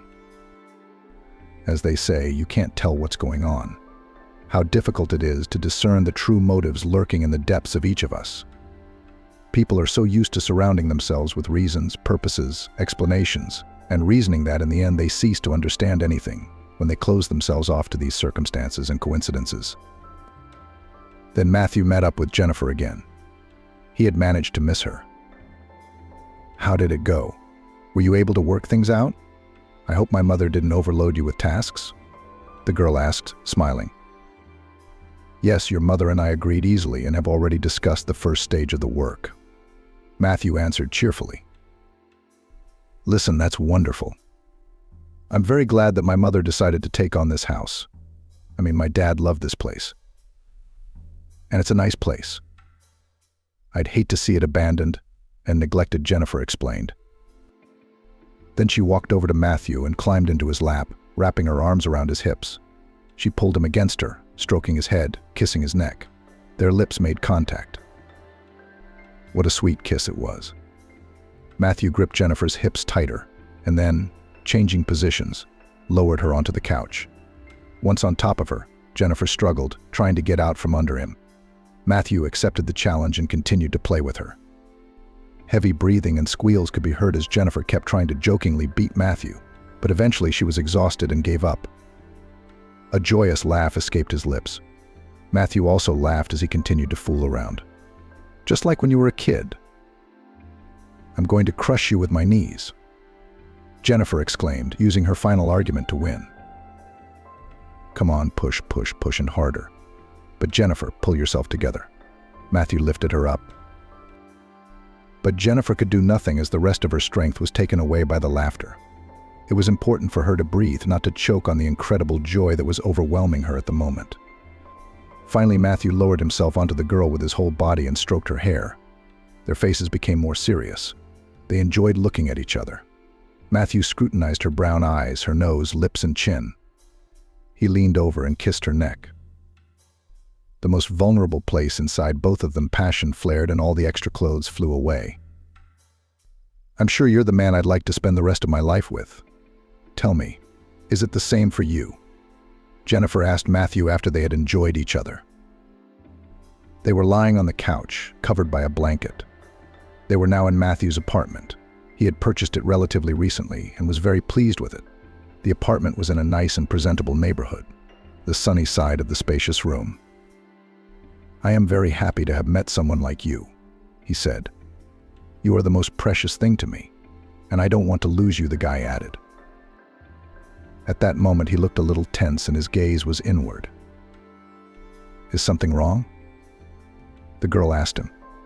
It was as if she suspected that something had changed between them. "No, everything's fine. I just pictured our future with you, family life, our possible children. A house full of love and good food. You're going to cook, aren't you?" he asked, looking at Jennifer. She waved her head in the negative. "And baking pies," as basic Matthew shook his chin negatively. "How could it be? You're going to be my wife, so you're going to cook," he said, insisting. "Yes, that's right. I'll be your wife. Beautiful, rested, happy. And let the cook, whom we will hire to work for us, do the cooking," she said, as if nothing had happened. "Oh yes," Matthew was surprised. "A businesswoman," the potential wife replied. "The most beautiful, rested, happy wife. Will be filled with your energy from the stars of extraterrestrial planets," Matthew joked as he wrapped Jennifer in his arms. They laughed again, and the couple hid under the covers. But now the wedding preparations began. It was an exciting moment for Jennifer. She wanted everything to go right, everything to be beautiful, exquisite. She wanted to be in a snow-white wedding dress, so that all the guests were in jackets and outfits. She personally puzzled over decorating the hall herself, with fresh flowers, choosing the color scheme and their arrangement. "Jennifer, baby, you're a bride, not a florist. Give this job to someone else. What are you struggling for?" Ashley, her friend, turned to her. "No, I want it to be beautiful. Especially since I feel like they're all doing something wrong," the bride-to-be replied, enthusiastically arranging a large basket of flowers, one flower at a time. "I understand you. I like to arrange my clothes the way I want them in my store too," Ashley said. "Today is an amazing day. It's the day two people seal their bond with rings and create another unit of society." A lot of guests were gathered in front of the registry office. All of them wanted to be present at the registration of Jennifer and Matthew's wedding. White cars were decorated with bouquets and gold ribbons. Matthew was waiting for Jennifer in the hall. He was a little worried, but here he caught a glimpse of Rosa. She was wearing a beautiful burgundy dress with transverse translucent inserts of the same color. It fit her figure perfectly, emphasizing her slim waist. Her brown hair lay in waves on her shoulders. She looked at Matthew, and it was as if he could read everything in her gaze. As it happened, fate had decided otherwise, and he'd met Jennifer much earlier. There was nothing he could do about it now, because he was already a husband. The woman smiled softly at him, her eyes squinting slightly. But then the applause broke out, and the bride finally appeared in the hall. She looked like an angel descended from heaven, all in white with a long veil. She approached Matthew slowly and looked like a princess from some kingdom. Matthew was even a little timid in front of her, because she looked so good and statuesque. Her face shone with a smile. Matthew was relieved to see the shape of her face and the open mouth with the corners of her lips turned up. The unnecessary tension immediately vanished somewhere. She looked at him with a gentle gaze, and Matthew was once again convinced that he had made the right choice. Even in spite of the recent events, the registrar read out the necessary standard phrases, and both bride and groom said their I do's. Both signed their signatures, after which they exchanged rings. Jennifer was overflowing with happiness from the inside out. She was ready to jump up on the spot and scream so loudly that everyone around her could hear how happy she was. There was loud and boisterous applause. Flashes flashed across the room. Just everyone went out into the large foyer. As immediately there was a loud clap, it was a friend of the groom unsealed a bottle of champagne. The guests amicably gathered in a pile of crystal glasses. Their clinking sounded, and the golden bubbles sang and hurried to take their places. After the registry office, all the guests went to the restaurant to properly celebrate this solemn event. Here already awaited them beautifully served tables filled with a variety of dishes, appetizers, and drinks. The invited toastmaster prepared unforgettable contests for the guests, which left no one indifferent. The newlyweds performed their unique wedding dance. They specially studied it to dance on this day. Their couple was irresistible. They moved to the beat of the music confidently and calmly. They twirled in the dance as if they were floating in the air. They looked at each other without noticing anyone around them. Toward the end of the evening, the toastmaster announced the white dance. The ladies invite the gentlemen. "Come on, dear guests, don't be shy. Fill the hall," she said, and then headed to the table for a little rest and tea and cake. "Jennifer, my sunshine, you are always beautiful. And today especially. So be careful when you ask me to dance. Or better still, don't go at all," Matthew said, holding his bride's hand. She covered her mouth with her palm and giggled. "All right, darling, I'll do just the opposite," she said. Then, with a sly glance at Matthew, she headed toward the guest she'd spotted earlier. He realized that nothing of the sort was going to happen, but still he found himself thinking that his wife was too beautiful. "Matthew, may I ask you to dance?" A woman's voice sounded behind him. He turned around and was surprised to see Rose in front of him. Her gaze was enigmatic. She held out her hand to him. "I'd be honored," he said, rising from his chair. "I'm very glad that my daughter's husband is a man like you," Anna said. "I think you can make my daughter happy." She looked into Matthew's eyes and he said nothing.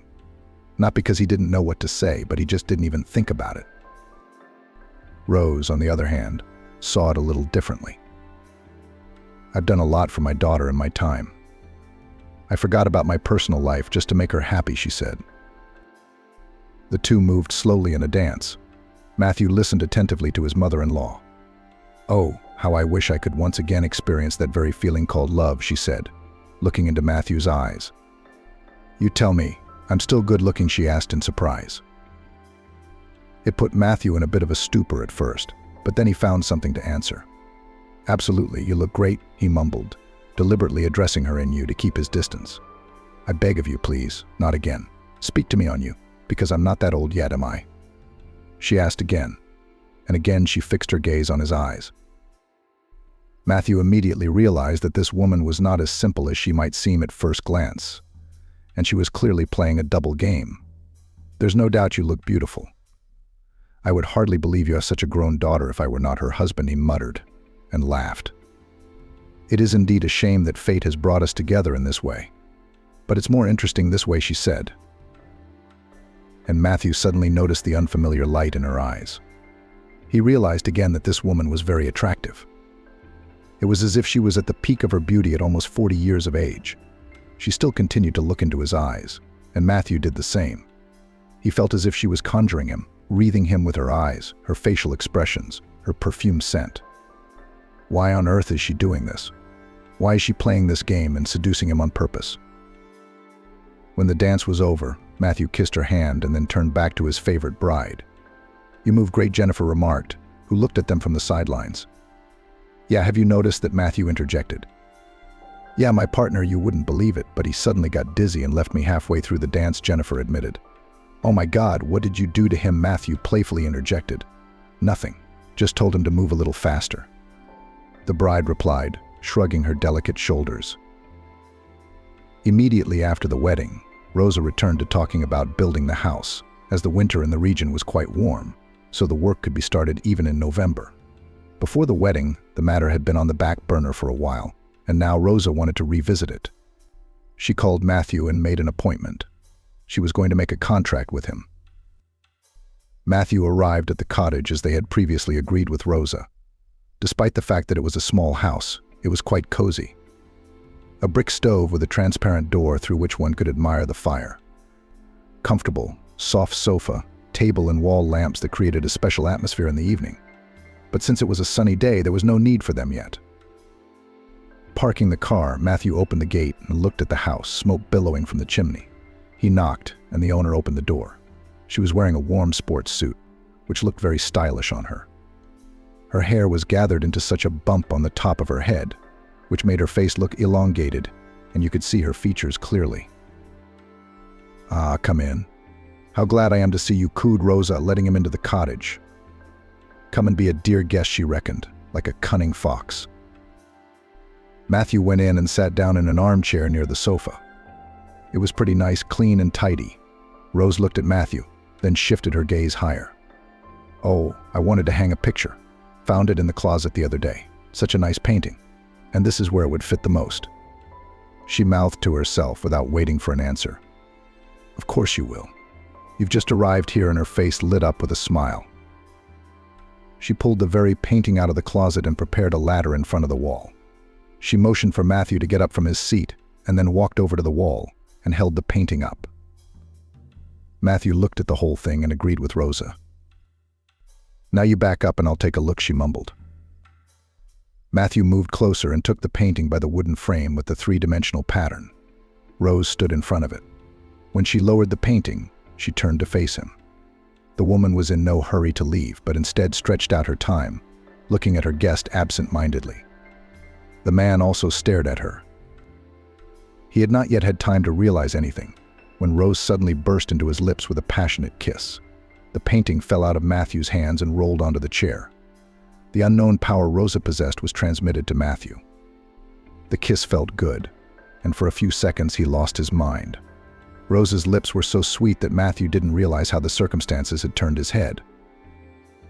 Within a couple minutes they were horizontal. Rosa left him no choice but to take the initiative. "Only I have one condition," she said when everything happened. "Let's agree to keep this between us. I don't want to hurt my daughter, because you love her." Matthew was in complete agreement. He could hardly understand how this could have happened. He hung the picture above his chair, and afterward they signed the agreement together. The woman looked like a fed-up cat. Matthew returned home full of a variety of feelings: regret, confusion. But he had to admit that he had enjoyed what had happened at the cottage. In the evening he stopped by Jennifer's store and took her home. They drove around town for a while and stopped at a cafe. Matthew kept quiet a lot and tried to avoid looking at Jennifer. He was greatly disturbed by what had happened during the day. "My mom called me," she mumbled, causing additional excitement on his part. "Yeah, what did she say?" Matthew asked, nervous. "She says you made a pact with her." "That's great. I'm glad there's finally some traffic on a long neglected site," his wife said. "You seem a little different today. Are you puzzled about something?" "No, I'm just thinking about where to start," Matthew said. "Thinking about something else." Jennifer took his hand. "Let's think about it later, and now we'll rest," she said with a smile. "Yes, of course, I agree," the husband mumbled, afraid that his wife might recognize what had happened from his embarrassed eyes. They continued to eat dinner. Jennifer talked about the flowers, about the people who came to pick up the bouquets, about the fact that her customer was satisfied with the new compositions. Matthew pretended to listen, inserting phrases, but he couldn't be fully present. He was shocked by what had happened. He never thought he would find himself between two fires. "Dim, can you hear me? Can we go home?" "I'm so sleepy," Jennifer said. Matthew didn't notice how he fell out of the conversation. "Yes, you're right. I'm tired today. I can't wait to go to bed," he said, rising from his seat and kissing her cheek. After the passion, Matthew decided that it couldn't happen again. The next time he saw Rosa, he told her so. The woman replied that she understood him perfectly and agreed. They could have stopped there, if it hadn't been for Rosa, who had no intention of doing so. She had a long, sleeping personality inside her that wanted to come out, to show itself in all its glory. Looking at Matthew, her son-in-law, who was beside his daughter, who was hugging him, who was looking at him, she began to feel jealous inside her. She was aware that it was wrong, but it was too hard for her to deal with her own feelings.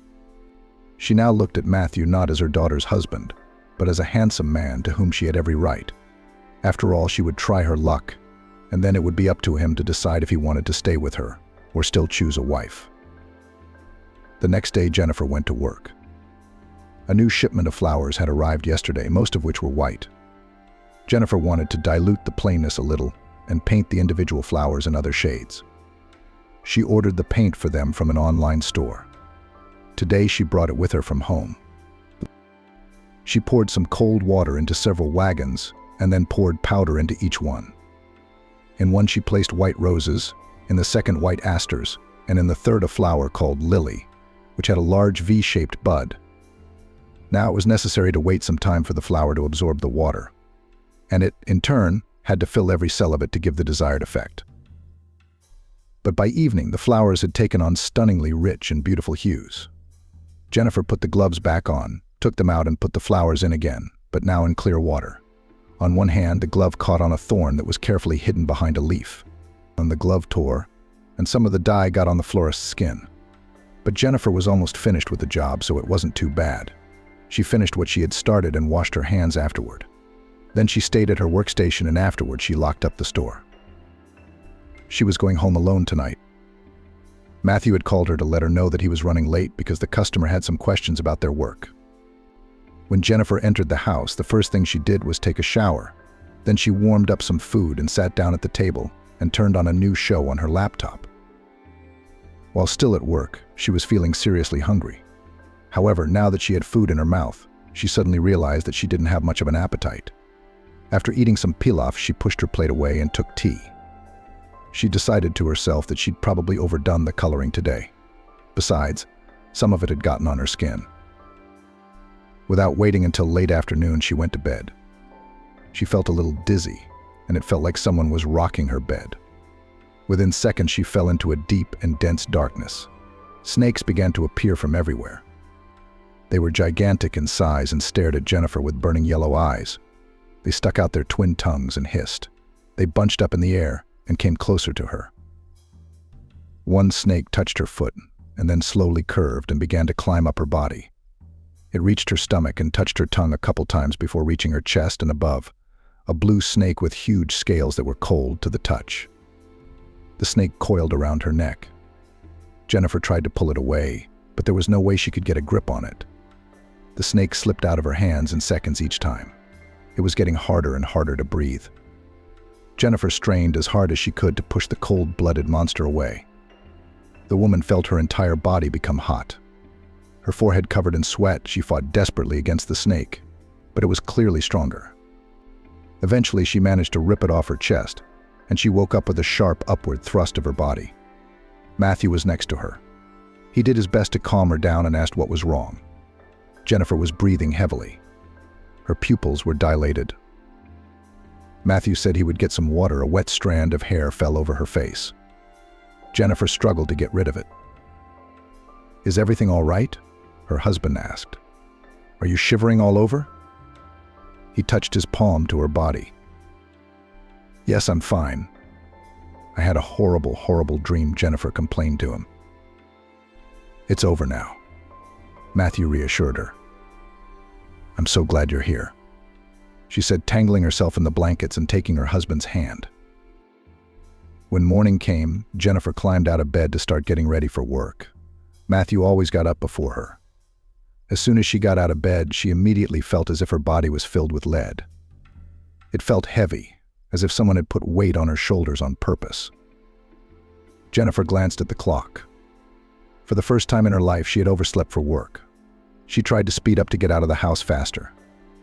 In an unfortunate move, she bumped into a table leg. "Damn, that hurts," she said, sitting on the chair and rubbing her sore leg. Finally, she pulled herself together and went outside. She decided to skip breakfast today since she had no appetite at all. Jennifer took her workstation and started going through the notes she usually left for herself so she wouldn't forget anything just in case. This time it was too hot in the store. Even the working air conditioner wasn't exactly filling the room with fresh air. Jennifer spent several hours in constant agony. She was plagued by terrible weakness. Eventually, she was forced to close the store and return home. How happy she was to crawl into bed and do nothing. Her health left much to be desired. Of all the food she could eat, all she could eat was water. When Matthew returned home, he was very surprised to find his wife lying in bed. Jennifer had always been active, and it was impossible to imagine her at such an activity. She told Matthew about her condition. He offered to call a doctor, but the girl refused, saying that tomorrow she would surely be better. Meanwhile, the foundations for the new house were already being poured. Matthew came to the site to see how everything was progressing. His boys were doing a good job. Rosa said there was something she wanted to talk to Matthew about. He didn't mind. They went inside the cabin. "So far, the foundation hasn't set. It's still holding on to the rebar," Rose said. "Matthew, you've forgotten all about me. Was I really just a fling for you? Matthew hadn't expected that from her. He thought that she was a grown woman and quite aware of her actions. After all, she knew that he was going to marry her daughter, and any further development of their relationship was out of the question. "Why do you say that?" he asked her a counter-question. But Rose, instead of answering, went to the front door and locked it. Matthew suddenly felt like a real hostage. "Rose, you and I talked about how we should stop being so close," Matthew said, hoping that this unrestrained, apparently unconcerned woman would be reasonable. "Do you really want my daughter to find out?" Suddenly, Rosa turned to blackmail. "Not at all. You and I had a deal. Look, it was a moment of weakness, and you're the one who started it," Matthew said. "Well, if I started it, then I'll continue," she said, stretching the buttons of her cream-colored, loose-fitting blouse. Matthew had already realized that this woman was not as simple as she looked, and that she probably still had a lot of skeletons in her closet. He decided to honor her request, and, taking a couple steps forward, unbuckled his belt and tossed it aside. "My daughter Jennifer is a very good girl. She's young, she's beautiful. She has a great figure," Rosa said.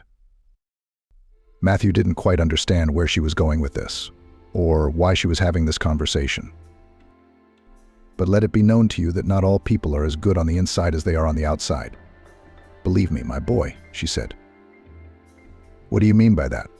Matthew didn't understand.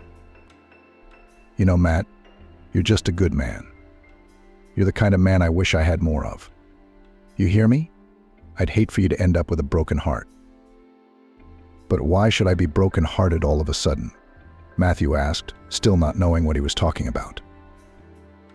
"I'm certainly glad you and Jennifer got married. But I have to warn you, she's a pretty fickle person. You know, creative people, they're so fickle. One day they have one thing on their mind, the next day another. One day she's married to you, the next week she'll say she's out of love. And the interesting thing is that it's perfectly normal for them," Rosa said casually. "Are you saying that Jennifer married me out of emotion?" he asked her. "Well, not exactly like that. Emotionally. But she came to my house recently, not alone. Another man gave her a ride. They had a nice conversation, joking about something she said, trying to add more fuel to the fire."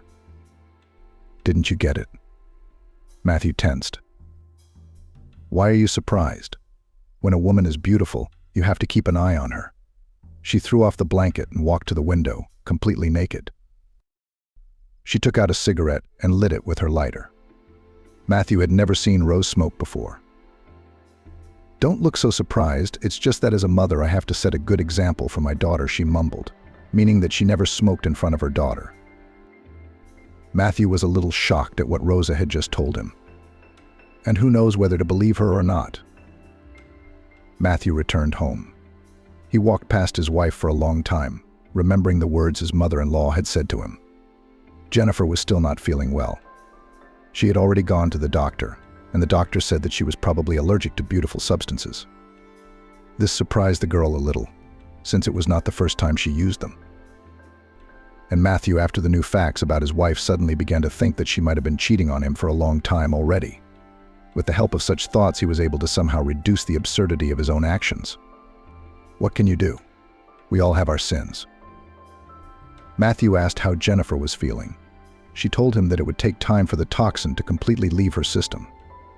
Matthew listened to what she said, but he didn't believe her. He needed to get on with his business. He kissed her on the cheek, not his usual lips, and walked out the door. Rosa called him today too. She asked for a meeting. They found a secluded cafe, where they sat at a far table. There was a friendly atmosphere, pleasant quiet music was playing in the cafe. The couple ordered some food for themselves, but as soon as Rosa moved her plate to her, she said, "Is something wrong?" Matthew asked. "No, nothing's wrong." "On the contrary," she said. Matthew became alert and looked at his companion even more carefully. "Matt, this may come as a surprise to you, but I'm very happy about it." "I never thought I'd get to experience this again," she said. She had a slight smile on her face. "What do you mean?" Matthew asked again, not knowing what other surprises he could expect from this woman. "I'm so happy Because you and I are going to have a baby," she said. Matthew froze in place. This was an overwhelming information for him. In an instant his mind was jumbled. Was it serious? He decided to ask. "Of course it is. Why would I lie to you? I already realize that you and I are both in a difficult situation. You and I have made a mess of things. And we've dragged someone close to both of us into it. But since you and I made this mess, it's up to you and me to clean it up. Don't we?" She glared at Matthew. "And what do you suggest?" he asked again. It seemed like he should be excited about having a baby. But right now he felt like a complete idiot. What a mess. What was he thinking? "This may sound strange, but I think it's the right thing to do if you and I get married.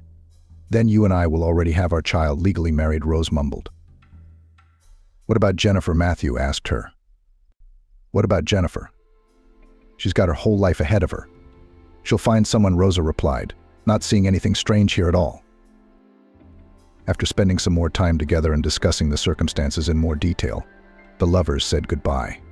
After all this, Matthew did not know how to look his wife in the eye.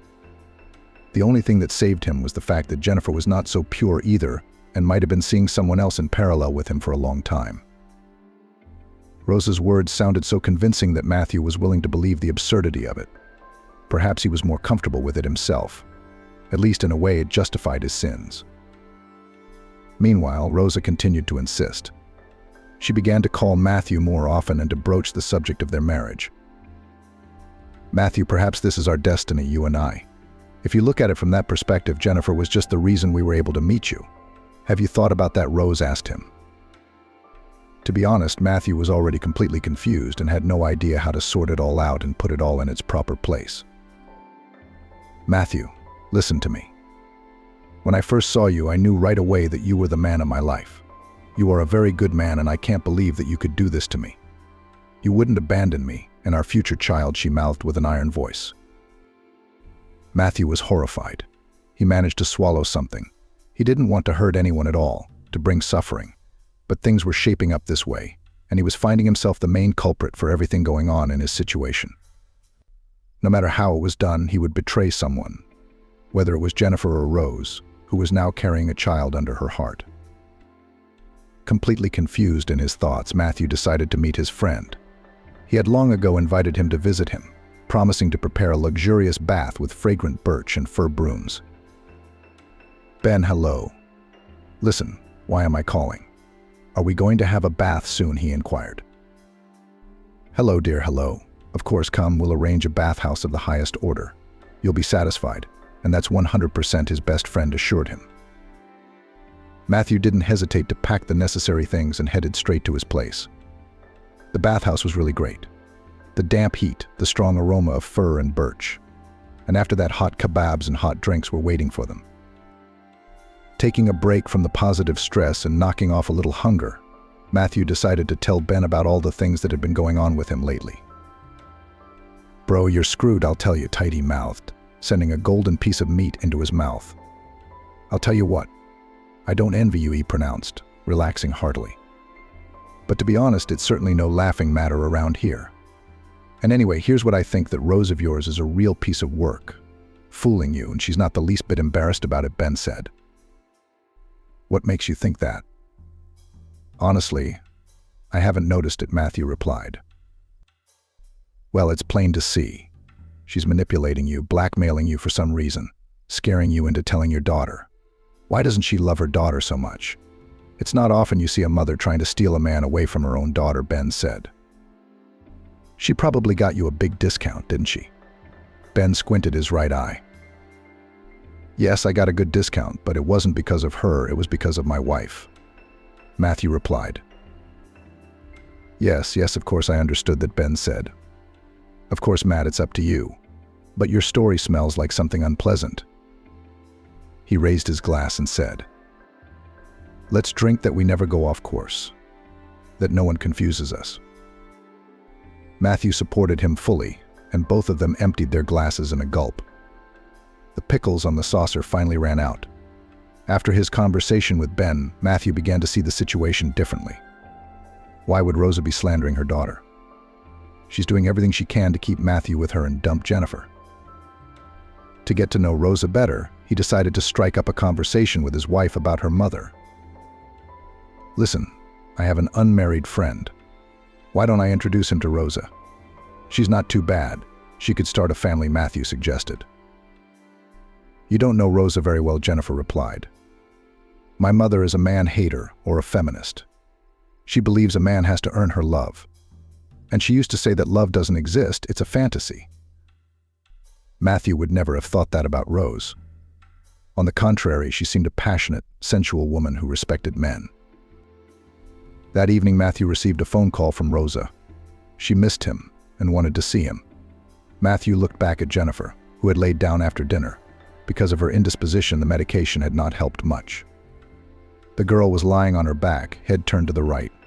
She looked so sweet and defenseless. Matthew suddenly felt a strong twinge of remorse. But Rose was waiting on the other end, and he said he would come over. When Matthew walked in, Rosa's belly was already visible. Had it really been that long? He wondered. "Honey? It's different for everyone. I think we're having a boy," she said, kissing him on the lips. Matthew looked at Rose differently now, remembering Ben's words. Rosa offered dinner and started talking about marriage again, saying she had to hurry. She didn't want to get married with a big belly, but to be slim and beautiful. While she was talking about marriage, Matthew was desperately trying to figure out how to fix the situation. Rose didn't seem to notice his detachment. "Which dress should I wear, the gold or the beige?" she asked, showing him a wedding magazine. Matthew shrugged and poked at the last one at random. He was looking at a woman who didn't care about the feelings of others, like his own mother. After all, she hadn't thought about what it would be like for her daughter. Rose could sense that Matthew was hesitating to make a final choice. She didn't like that, and it made her jealous of him. "Matthew, I've already decided everything, so tomorrow we're going to the registry office with you and apply, because to procrastinate further is to further drown in lies." She was saying all the right things. Matthew agreed with her, but he couldn't imagine what it would all look like at all. He felt a tremendous sense of guilt in front of Rosa, of duty, because now they would have a child. In the end, Matthew decided that it would be better if he and Rosa got married and lived together. And he'd explained to Jennifer that it was just the way it was. That's what he was, an unprincipled fool. He thought he'd tell her that if she didn't forgive him, he'd understand, and that she was entitled to it. The next day, Matthew and Rose headed for the registry office. They decided to sign first, and then, when Jennifer found out about everything, they would play the wedding. Both of them were a little worried, but in the end, everything went smoothly. Rose wanted to celebrate the event and therefore went to a cafe. Next to the wedding palace was a pretty good cafe with a very interesting interior. There were wide armchairs of dark blue color, and each table was separated by a dense curtain, which served as a kind of noise insulation, absorbing sounds. They ordered hot dishes and green tea with lemon and sugar. Rose showed that she was happy with her new status. Matthew tried to look friendly and didn't show that he was still in shock at what he had gotten himself into. Meanwhile, Jennifer had been to the doctor. She was feeling much better. However, the doctor recommended that she diet and not skip meals, so that her body would have the strength to fight, so that she would have a strong immune system. But since she was already hungry, she went to the nearest cafe, which was near the wedding palace. She remembered that she and Matthew had wanted to come here every time, but still hadn't gotten around to it. And this place was quite nice. Jennifer didn't stand for long. She picked a corner for herself and seated herself at the first table where her gaze fell. She ordered her favorite sautéed mushrooms, a salad, and a brownie. She took the first course and already sent several spoonfuls of broth into her mouth. But then she heard what she thought was a familiar voice. At first she didn't pay attention, but then she heard another voice, this time belonging to a man, and as she could guess, to her husband. It was her husband and her mother talking. At first she thought it was just a coincidence. Perhaps the intoxication had already caused her to hallucinate. She even laughed to herself about it. Yes, her brain had independently determined pretty quickly who they belonged to. Logically, however, it didn't fit in Jennifer's head. At first she thought they were talking about the house. She wanted to get up and walk over to them, but stopped when she heard it. I can imagine her surprise when she finds out that you and I are getting married soon, And you're pregnant too. Jennifer froze in shock. She couldn't believe what she was hearing. And it made her turn into one big ear. Becoming invisible, she carefully pulled back the curtains and actually saw Matthew and his mother. They were holding hands and looking at each other like two lovebirds. Jennifer couldn't listen to this any further. She couldn't stand it any longer and walked over to them and asked what it was all about. Matthew was a little frightened. Rose, on the other hand, felt empowered and superior. She looked at her daughter contemptuously. "Why are you so surprised?" "Bold, brazen," she asked. "But you are my mother, and this is my husband," exclaimed the wife, shifting her gaze from one to the other. "A double betrayal. No, it can't be." And then Rosa decided not to be silent any longer. "I have devoted my whole life to my daughter and completely forgot about myself. Don't I have the right to love?" she asked, staring at her daughter as if she were a victim of circumstances. The daughter had nothing to add. She was especially disgusted that Matthew was not going to comfort her or justify himself. The girl's eyes filled with tears. She stared into her husband's eyes for a few seconds and then turned around and walked out of the cafe. Matthew wanted to run after her, but Rose stopped him. There was no need to do that. "It's time to get things straight," she said. In the meantime, Jennifer returned to Matthew's apartment, where she was living as his wife. She didn't want to stay here any longer and continue drowning in lies. She packed up her things and left for her best friend's house. It was not easy to bear such a blow from both sides. The girl suffered, cried, and felt incredible heartache. Matthew had already finished the house, and he and Rosa were going to go there to spend the weekend. Rosa's belly had grown considerably. There was nothing to hide it now. She wore maternity pants and a wide coffee-colored sweater. Matthew was also looking for clothes that suited him. He couldn't find his favorite sweatshirt. Going through all the closets, he suddenly came across a strange foam sweatshirt, a new uniform. He twirled it around until he put it on his stomach and realized it was a belly pad. Matthew stood in front of the mirror, trying to figure out how the thing had ended up in the apartment and why it was even needed. The next moment, Rosa entered the room. "Why are you going through my things?" she asked, having accused him of impudence. "Don't you want to tell me what it is?" he asked, although he had already guessed everything. Rose began to frantically think of explanations to justify herself and not be exposed. But Matthew was so shocked by the devious woman's shenanigans that he demanded that she tell him immediately. The same woman, remaining in her repertoire, began to accuse him of disrespecting her as the mother of his future child. Matthew could not stand it, approached her, and tried to take off her clothes by force. A real struggle ensued. Matthew and Rosa collapsed on the bed. The guy literally undressed Rosa, pulling off her sweater and leggings. She was screaming, telling him not to touch her stomach, that she would call the police. Suddenly, one button flew off to the side, and then a second and a third. And the next moment in Matthew's hand was a false belly almost the same as the one he had measured before, only a little smaller. He couldn't hide his amazement at how believable she was. A real uproar broke out in the room. Matthew couldn't believe that he could have been so deceived. "I'm leaving. I won't tolerate deception," he said. "You're a real destroyer. You don't care about the feelings of the people you care about. If that's the case, you're on your own. Grab your bag and go. You're not getting anything anyway." "Why?" she threw, as if she had assumed such an outcome and was sure that he would not find anything and would not dare to take this step. But her hopes were in vain, and so Matthew left her alone. Rose, having finally gotten rid of her belly, continued to live her life as before. She wasn't going to reconcile with her daughter just yet. Perhaps pride wouldn't allow it.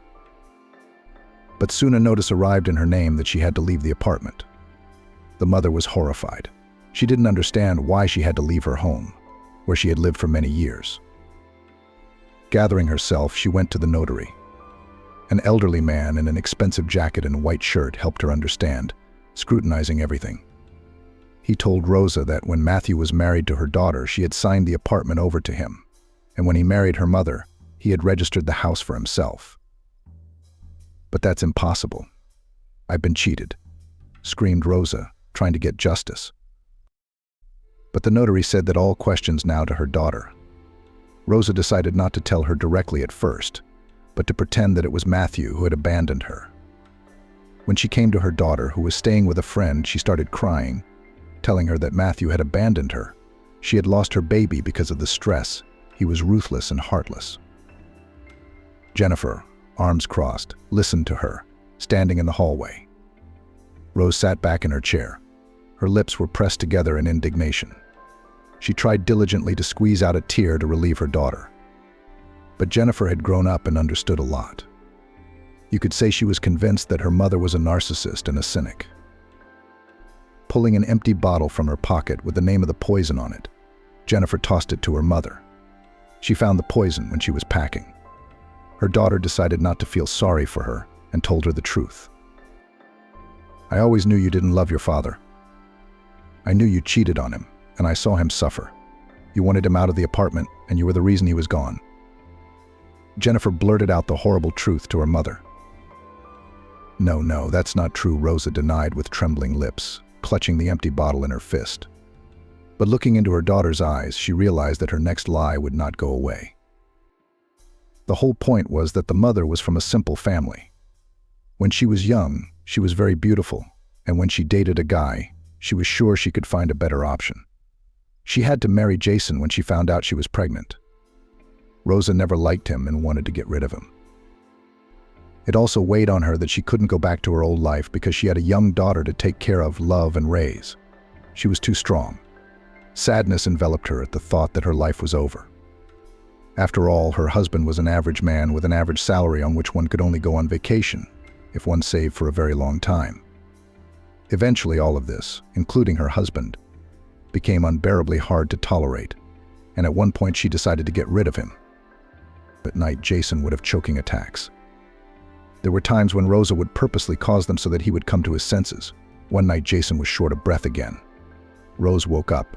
A dog named Mike also woke up. He came into little Jennifer's room and started whining. The girl opened her eyes and thought the dog was thirsty. She got out of bed and walked down the hallway. As she passed her parents' room, she saw that they were awake too. She decided to look in on them. But as soon as her head poked through the half-open door, little Jennifer froze in place. With her own eyes, she saw her mother smothering her father with a pillow in cold blood, and without pity. The girl's eyes filled with horror. She was so frightened by what she saw that she preferred to remain unnoticed and quietly returned to the room. At first, she thought she had misunderstood. But when her mother told her the next morning that her father had died, she realized that her eyes had not deceived her that night. The child resolved never to tell anyone about it, ever. The daughter lived with this and could not understand her mother in any way. But because she loved her own father very much, she wished to avenge him. And when she met Matthew, she had a plan. With his help, she was able to take all of her mother's possessions and leave her penniless. Now that her mother had found out that Jennifer had known all these years who had killed her father, she was seriously scared for her life. Without making a noise, she rose from her chair and walked out the door. From then on, mother and daughter never saw each other again. Matthew and Jennifer, on the other hand, were reunited. That's how things in life even fall into place over time.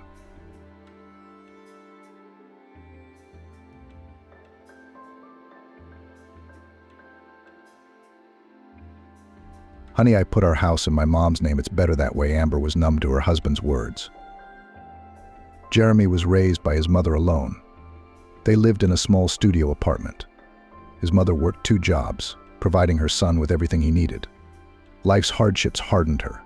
Rose made her a strong-willed woman, which sometimes made her demanding of her son. Jeremy often imagined his father and dreamed of meeting him. At school, when other children were taken away by their parents, the boy silently imagined that one day his father would come for him. But time passed, and his father never showed up. One evening at dinner, the son asked, "Mom, can I ask you a question?" Sure, Jeremy, for some reason, she always avoided talking about his father. Rose frowned, then said, "Because it's very painful for me to remember everything." "I understand, but I'm 16 years old now. I'd like to meet him." "Why did he leave?" Jeremy asked. Rose sighed heavily. Her gaze softened a little. "Son, he left when he found out I was pregnant. He wasn't ready to take responsibility then. It was his decision." "Don't you want to find him now? Maybe he's changed?" Jeremy asked with hope in his voice. His mother shook her head. Jeremy, I don't know where he lives or with whom. I don't want to know. I let him go a long time ago, she added with a deep sigh. Jeremy, I realize that you miss your father very much. But believe me, 16 years ago I couldn't change anything. I did everything in my power for you. Mom, I know. Thank you for everything, he said gratefully. Jeremy, please, let's never talk about your father again, Rose said sharply. The son nodded affirmatively, but inside him was a misunderstanding of his father's behavior.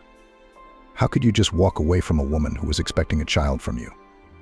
I would never do that, Jeremy told himself. Years passed.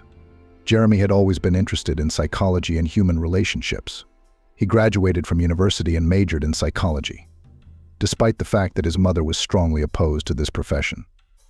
Having received the long-awaited diploma, Jeremy began his career as a psychologist in a private kindergarten. Later, he moved to work in a school, and at the same time rented an office and received clients as an individual psychologist. Jeremy loved his work very much. He listened attentively to every person who came to him for help. They were people with different problems. Some suffered from depression, some were going through a difficult divorce, and some just couldn't find themselves in life. Jeremy found an individual approach to each client, helped to understand the situation, and found a solution. His compassion and skill were paying off. Each month the number of clients grew. Jeremy barely had time to sign up everyone, but he was happy about it. When he helped people, he was overflowing with sincere joy, which gave him even more strength and inspiration. That's how he became a famous psychologist. After several years of hard work, Jeremy was able to build himself a studio apartment, a studio in the city center, and renovate his mother's apartment. He was very glad that he did not succumb to her influence and still chose the profession he had his heart set on.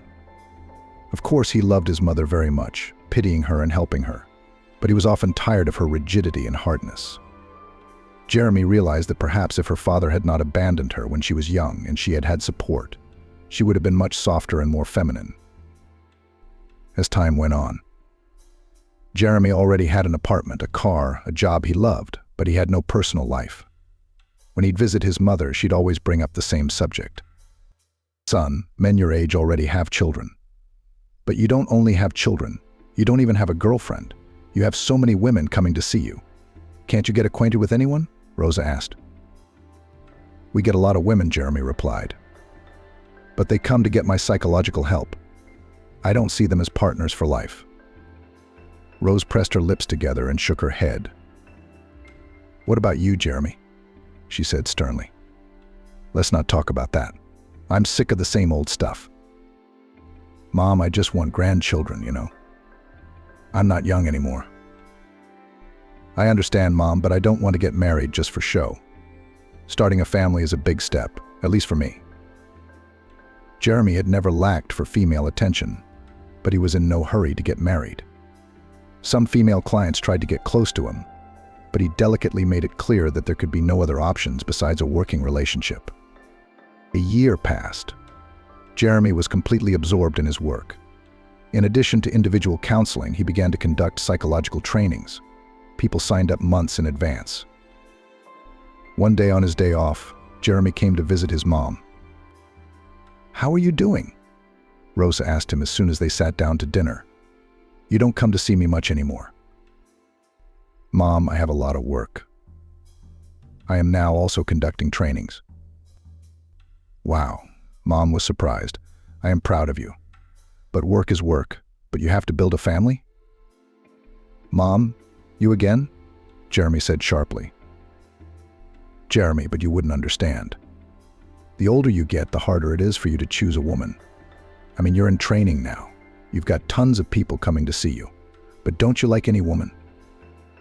Jeremy smiled, hugged his mom, and said, Mom, you do not understand that for people who come to me for counseling and training, I must first of all be a professional. Rosa looked intently at her son and asked, Or maybe you don't want to get married at all. Mom, I really want to create a strong, harmonious, holistic family. I want to get married once and for all. But I guess everything has its time. Maybe someday I'll meet the right one, but for now I'm focused on work. Rose shrugged silently. but Jeremy knew that the next time his mother would bring it up again. One day, a girl named Amber came to Jeremy for individual counseling. She timidly sat down in the chair and began to tell her sad story. A few years ago, Amber met a man on the internet. At first, everything was fine, a candy bouquet, period. Love, plans for a joint future. But life made its adjustments. Amber got pregnant and shared the happy news with her man. But this news turned out to be happy only for her, because the man said that he did not want to be a father, as children are a burden. So they broke up without getting married. Amber, despite all the difficulties of life, carried and gave birth to a daughter. 2 years had passed, and she still remembered the situation, still thinking about that man from time to time and blaming herself for the fact that maybe she was wrong about something, since he had done that to her. She tormented herself with questions. Why did this happen? What did she do wrong? Why didn't he want to stay with her and their child? After all, everything had been fine before he found out about the pregnancy. It's amazing how similar Amber's life situations are to my mom's. My dad, when he found out she was pregnant, left her alone with a baby in her arms too, Jeremy thought to himself, and his heart squeezed with pain and sympathy for Amber. When Amber stopped talking, Jeremy suddenly took her hand and said quietly, "Amber, I understand your pain and your bitterness, but you are not to blame for what happened. On the contrary, you are good that, despite the difficulties in the situation, you carried and gave birth to a child. That takes a lot of courage. Children are wonderful." Jeremy paused for a few seconds and then added, "Amber, you must realize that every person in the world has their own challenges, lessons that were not learned in previous incarnations. This means that there will be conditions for new attempts to realize and pass these life lessons. And how a person copes with these tasks is already shown by life itself. Some people look for the reasons for their failures, for the culprits, complain about the circumstances around them, complain and change absolutely nothing. Others find their own points for development. There are such lessons in me, in you, in every human being, and in your former man with whom you broke up." Amber listened attentively, feeling her heart gradually fill with warmth and calm. And Jeremy continued, "Amber, in everyone's life there are different people, good and evil, sincere and conniving, all simplistic and vindictive, wise and reckless.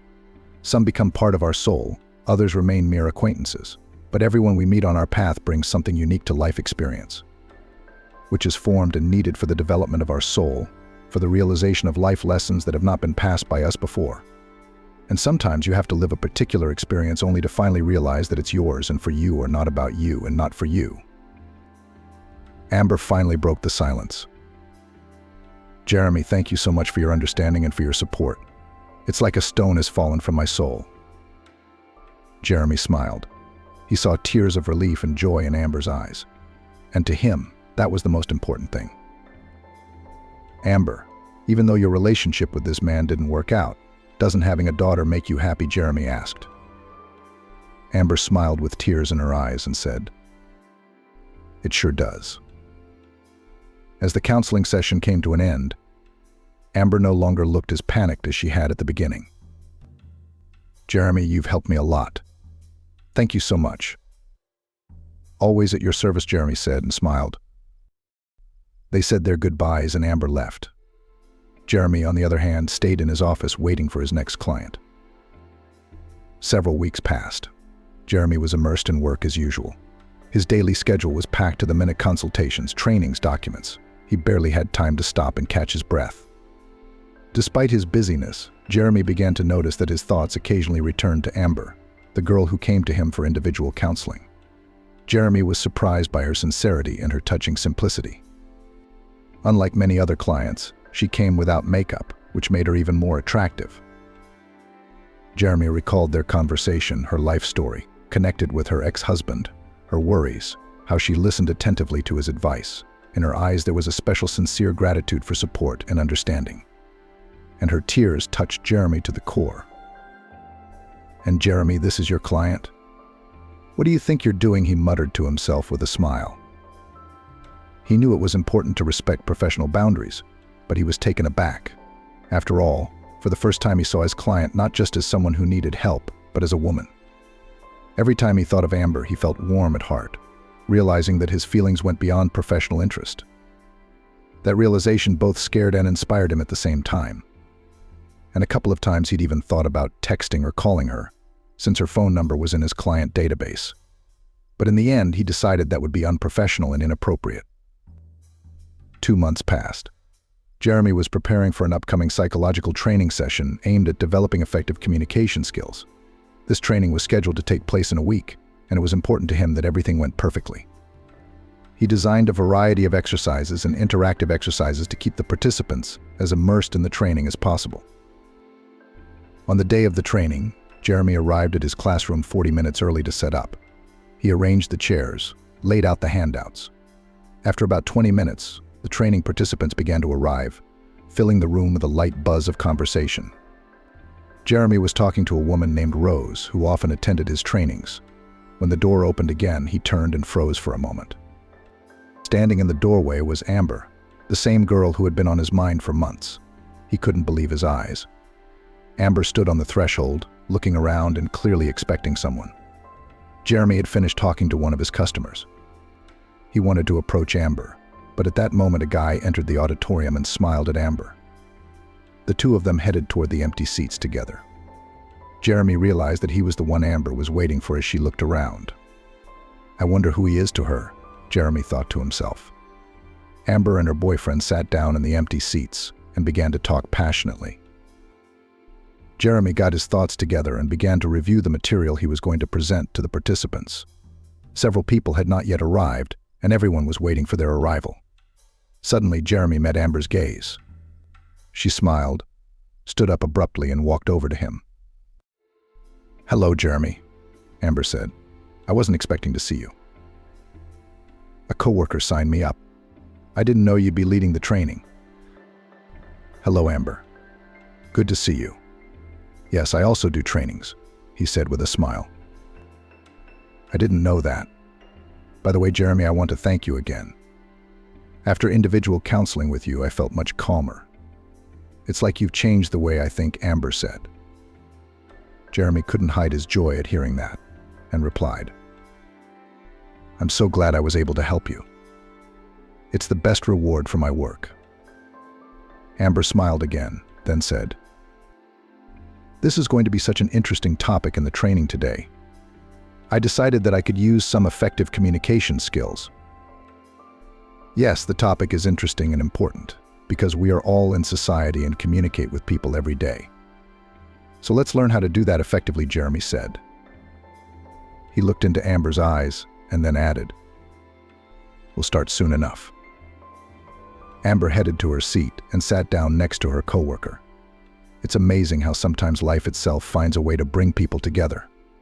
She's amazing. She has a special energy, Jeremy thought to himself. The training began. Jeremy watched with interest as Amber actively participated in the discussions and exercises, much to his delight as the participants took notes on what they had learned.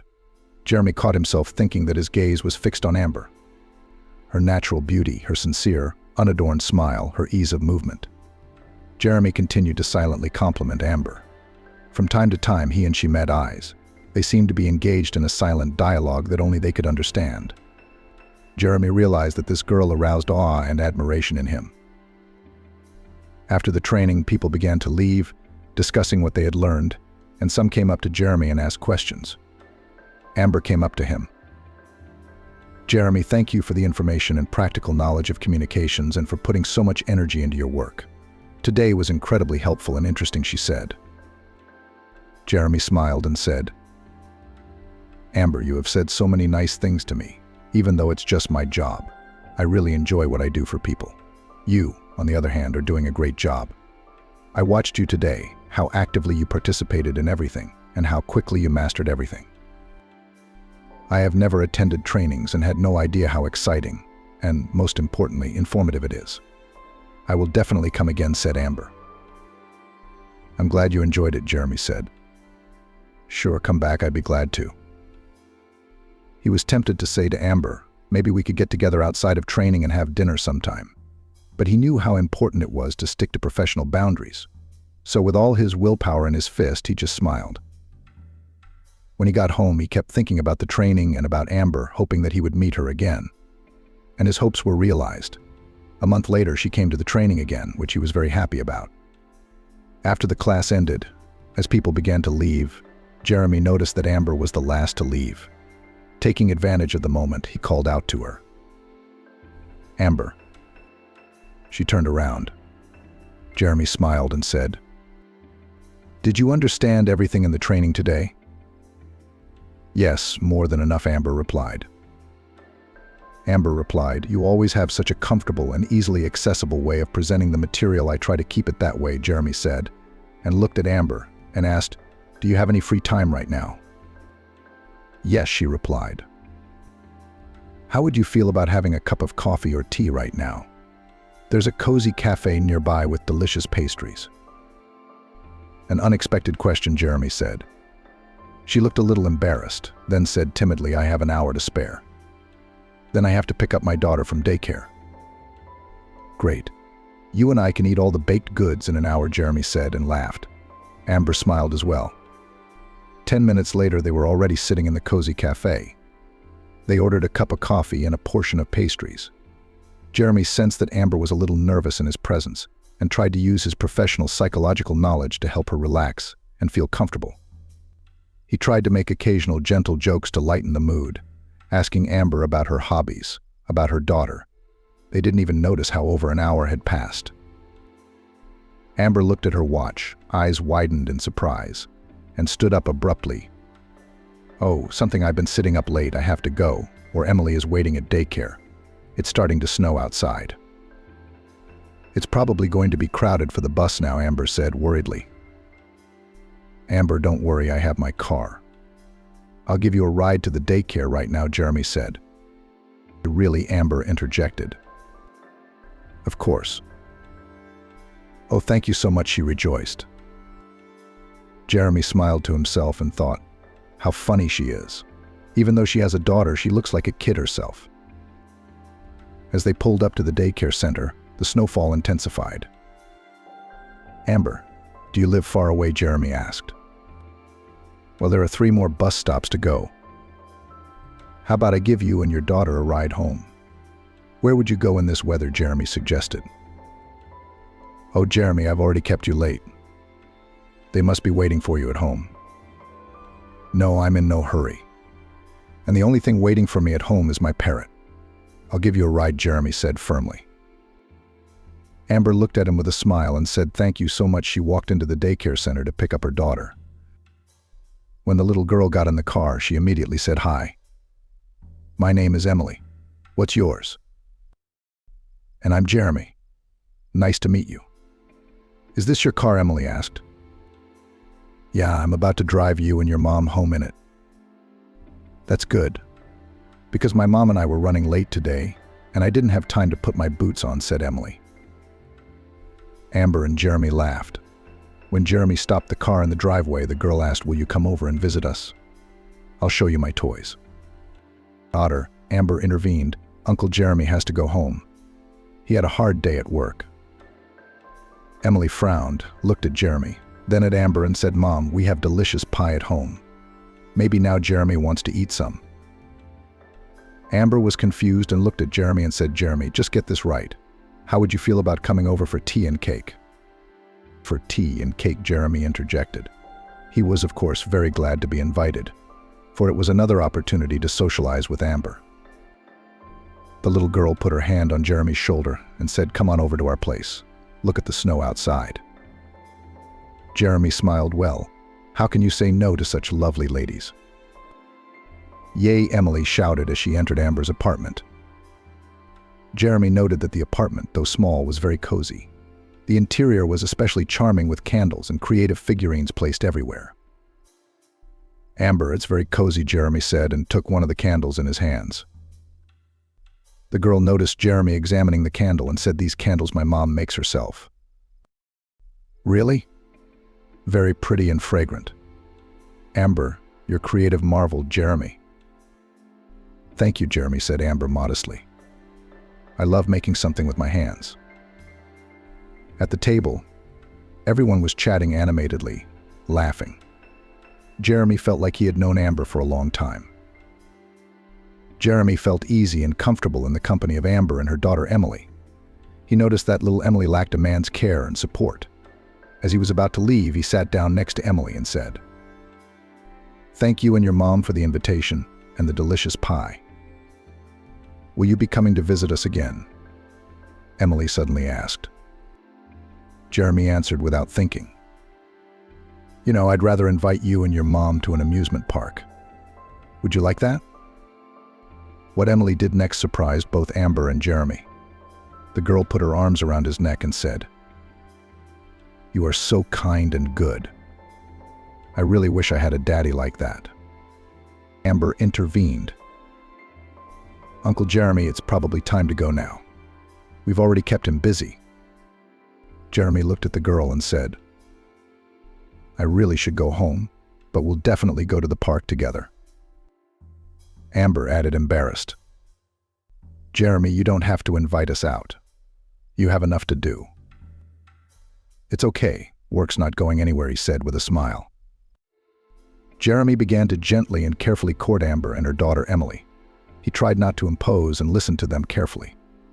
At first, their meetings were infrequent and brief. Sometimes they would just walk in the park talking about life or go to the movies together. As time went on, Jeremy and Amber began to socialize more often. Unnoticeably, they began to correspond daily, sharing their thoughts, experiences, and dreams. They understood each other half-heartedly and supported each other in everything. Their relationship developed rapidly. One of the first significant events was a joint weekend trip. Jeremy proposed to go to the estate, where they could relax from the bustle of the city. It was the first time they spent so much time together. The girl was delighted with nature, the small zoo on the estate, and new experiences. And Amber enjoyed the tranquility in Jeremy's company. This weekend was the beginning of a new phase in their lives. Jeremy realized that he couldn't live a day without Amber. She had become not just a woman he had feelings for, but a true friend. And the little girl with her endless energy and childlike spontaneity became for him just like his own. One day, Jeremy arrived at his mom's house. "Son, you came to me less and less often. Has something changed?" she asked, scrutinizing her son.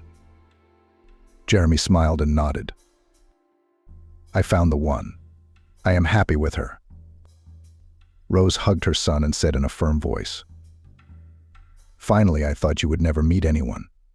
I am very happy for you."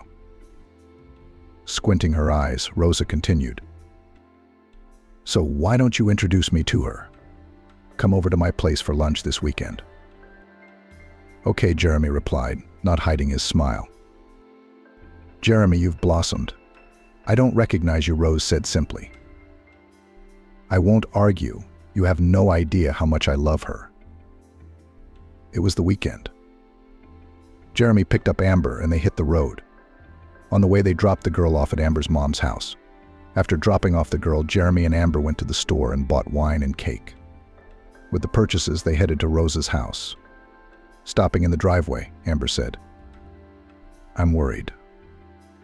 Jeremy took her hand and calmly said, "Don't worry, everything will be fine. I'm right here with you." The door was opened by a petite woman of short stature. As she entered the apartment, Amber immediately felt the appraising gaze of Jeremy's mom. "Hello," Amber said, remembering what Jeremy had said about his mom being a difficult woman. "Hello," the woman said and looked Amber over from head to toe. "Come on in and make yourself at home." "Mom, I want you to meet Amber. This is Amber." "Amber, this is my mom," Rose, Jeremy said. Everyone sat down at the table. He poured wine for his mom and Amber. The atmosphere was relaxed. They talked about neutral topics, the weather, the upcoming New Year's Eve. Jeremy shared plans about his work, telling what projects he wanted to create and realize before the new year. Suddenly, Jeremy's mom looked at her son and asked, "I hope you will come to me on New Year's Eve?" Jeremy hesitated, then calmly said, "Mom, Amber and I were planning to spend New Year's Eve together." After holding out for a few seconds, he added, "Or rather, the three of us." Rose raised her eyebrows and asked, "The three of us with me?" Jeremy shook his head. "Mom, not exactly a threesome. It's me, Amber, and her daughter." There was silence for a moment. Jeremy's mom glanced shrilly at Amber, then at her son, and then clarified, trying to hide her surprise. "Ah, so Amber has a daughter." Amber saw Jeremy's mom's face change from what she'd heard. "She's a wonderful girl, kind, smart, funny," Jeremy said. Amber thought, she was so surprised, like she didn't know I had a baby. Didn't Jeremy tell her? A heavy silence hung in the room. But after a few seconds, Jeremy's mom said dryly, "Didn't you tell me Amber had a daughter?" Jeremy shrugged. "Well, I did now." Amber caught a stern look from Rose. "And how old is your daughter, Amber?" she asked through gritted teeth. "Almost 4, Amber replied. "I see," Rose said. "So you've been married then?" Amber shrank back. She didn't want to talk about her past relationship with Emily's father. But Rose stared at Amber, waiting for an answer. "I wasn't married," Amber answered boldly, thinking that she shouldn't lie and should tell the truth about her past. After all, she had nothing to be ashamed of. There was nothing to be ashamed of for having a daughter out of wedlock. The important thing is that Jeremy knows about it and is cool with it. Mom, who cares if Amber was married or not? It's her past, and why bring it up? Jeremy tried to talk some sense into his mom, knowing her temper. "Jeremy, I was just asking, what's the big deal?" Rose said. She looked at Amber and took a sip of her juice and added, "Tell me better, how did you two meet?"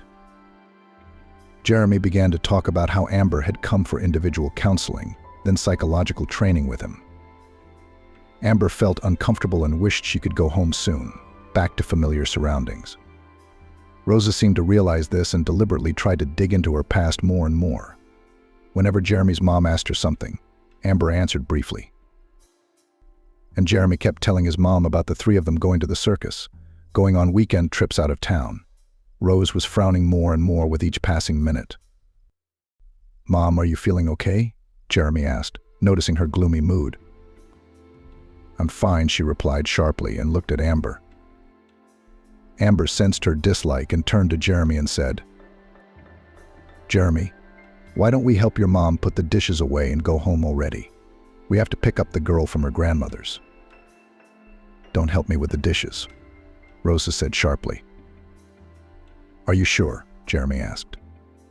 "Yes, I'm sure." "Come on, I'll walk you out." As Jeremy and Amber were about to leave the apartment, Rosa asked, "Jeremy, do you think you might have a chance to come over tomorrow to help me take out and throw away the old boxes that are on our balcony? I want to clean up the mess." "When are you?" "I'm on my way to pick it up," Jeremy offered. "No," Rosa said. "What do you want to do?" "Well, tomorrow's tomorrow." Amber and Jeremy said goodbye to her mom and went outside. In the car, Amber said, "I think your mom was upset when she heard I had a daughter." "Amber, she needs time," Jeremy replied. The next day, he went back to his mom's house. As promised, she met him on the doorstep with an even more somber look than the day before. "Hey, Mom, where are the boxes that need to be thrown off the balcony?" Jeremy asked. He began to take the boxes out, and Rose watched him silently. Finally, Rose spoke up and said, "Son, I don't want to offend you, but this is Amber. I don't think she's for you." Jeremy stopped. "Mom, you asked me to come over to talk about Amber and to help take the boxes out. Mom, why do you think Amber isn't for me?" "Yeah, because she has a baby," Rosa said. Jeremy's eyes widened in surprise. "So what if she has a baby? It doesn't bother me at all. On the contrary, I've grown very attached to the girl, and she to me." "And yet, Jeremy, I don't understand why you want a woman with a child. And anyway, she wasn't even married. Do you know who her child is from? I mean, she's been, walking around somewhere. Maybe the man who gave birth to her child is an alcoholic or a drug addict. She's the one who's good while she's little, but what will grow out of her you never know." Jeremy was taken aback by his mother's words. "Mom, are you even out of your mind? What are you talking about? You don't know Amber at all and you're slinging mud at her. I thought you'd be happy for me, that I'm finally happy. You've been dreaming of me meeting someone, haven't you?" "Yes, dreamed of you meeting a woman, but without a child. Look, Mom, take offense or not, but I have no intention of breaking up with Amber for your whim. I love her, and I'm going to marry her whether you like it or not. Rose blushed, then said, how do you talk to your mother? You found yourself some slut who gave birth to who knows who. Jeremy smirked. To be honest, I'm shocked at what you're saying. You'd think you were such a saint, Mom. You never married and raised me alone. You're supposed to understand Amber. Jeremy, this isn't about me right now, it's about you. I want you to be happy. Here you are wanting to marry a woman, raise someone else's child, and you realize that a child is a big responsibility. Mom, you're talking to me like I'm 16 years old. Don't you think you're overprotecting me? No, I don't feel that way, Rose replied calmly. I'm just really worried about you. You're worrying over nothing. That's it. I'm tired of talking about it, and I'm going to ask you to never speak ill of Amber again from now on. This is my future wife. Rose's face changed. Jeremy, noticing the indignation on his mother's face, added, you don't like what I said, Mom. You're going to have to accept it. What Rosa asked defiantly. Accept Amber, and the fact that she and I are getting married. What his mother then said shocked Jeremy. Do what you want, Jeremy, but I'm not coming to your wedding to Amber. Also, my house is always open to you, but not for Amber to set foot in it, much less her baby. I don't know what's gotten into you, Mom. But you're only ruining not only Amber's relationship with me with this act, but with me too. I certainly can't make you love her, but I won't let you insult her either. Jeremy said sternly and, taking a deep breath, added, I've taken all the boxes off the balcony. It's a shame our interactions ended this way. Bye. Bye, Rose replied dryly. Jeremy walked outside in utter confusion. He had never seen his mom so embittered before, and he had absolutely never expected her to be like this. He decided not to tell Amber anything about the conversation with his mom. A week later, he proposed to her and she accepted without a second thought. As they were making the guest list, Jeremy crossed his mom off the list. Why did you do that? Amber asked in surprise. Don't you want your mom to attend our wedding? I don't, Jeremy replied succinctly. But why? She's your mom. Amber. I'm sorry. I don't want to talk about that topic either. My mom and I have our differences. And let's face it, we always have. That's why she won't be at our wedding. Jeremy, how can you do this? It's not normal. What happened between you two? Amber, honey, let's not cloud our relationship with you with all this unnecessary worry and talk. Let's focus on our wedding. Amber shrugged. Of course, she guessed that the disagreement between Jeremy and his mom, Rose, had to do with her. Amber had gotten a good feel for Rose's ill will at their last meeting, but she couldn't imagine how much the woman disliked her. 2 months later, Jeremy and Amber were married and went to live in Jeremy's one-bedroom studio apartment. One evening, they sat in the kitchen discussing their dreams and plans for the future. Little Emily slept quietly. Yes, the apartment is certainly small for all three of us, Jeremy said. But that's it for now, my love. The main thing is that things are good between us. We spend most of our time at work anyway, and we only sleep at home. So the size of the place doesn't matter at all. It doesn't matter as long as there are 3 of us, Amber said. But if we have another baby, there will be 4 of us, and there wouldn't be enough room. Jeremy smiled and continued. I really want a house for our family, so I've decided that I'm going to put money aside every month so that you and I can buy the house of our dreams. Imagine a spacious living room, a kitchen where we could all gather in the evenings. And of course, everyone would have their own room, so that the kids would have more room to play, and they could run and play without bumping into the furniture. That's a wonderful idea, Jeremy, Amber said happily. Together we can do anything. By the way, I can sell my studio apartment if we run out of money. No, I don't think we should sell it. The kids will grow up and want to live apart from us. Amber smiled and hugged her husband. What a responsible and caring man he was. I'm behind him like a stone wall, Amber thought to herself, and looked at her husband with love and admiration. As time went on, Jeremy worked very hard. He only had 1 day off during the week. Amber also went to work, at the same time doing household chores, and in her spare time she made candles. Gradually, the relationship between Jeremy and his mom, Rosa, got better. He periodically traveled to her, helped her. It seemed that Rosa, a little resigned to the fact that her son married a woman with a child. After a while, even began to sometimes invite Jeremy with Amber and Emily to visit. She never missed an opportunity to jab or rebuke Amber. Amber always sensed Rosa's latent dislike, but she tried to ignore it for the sake of her family.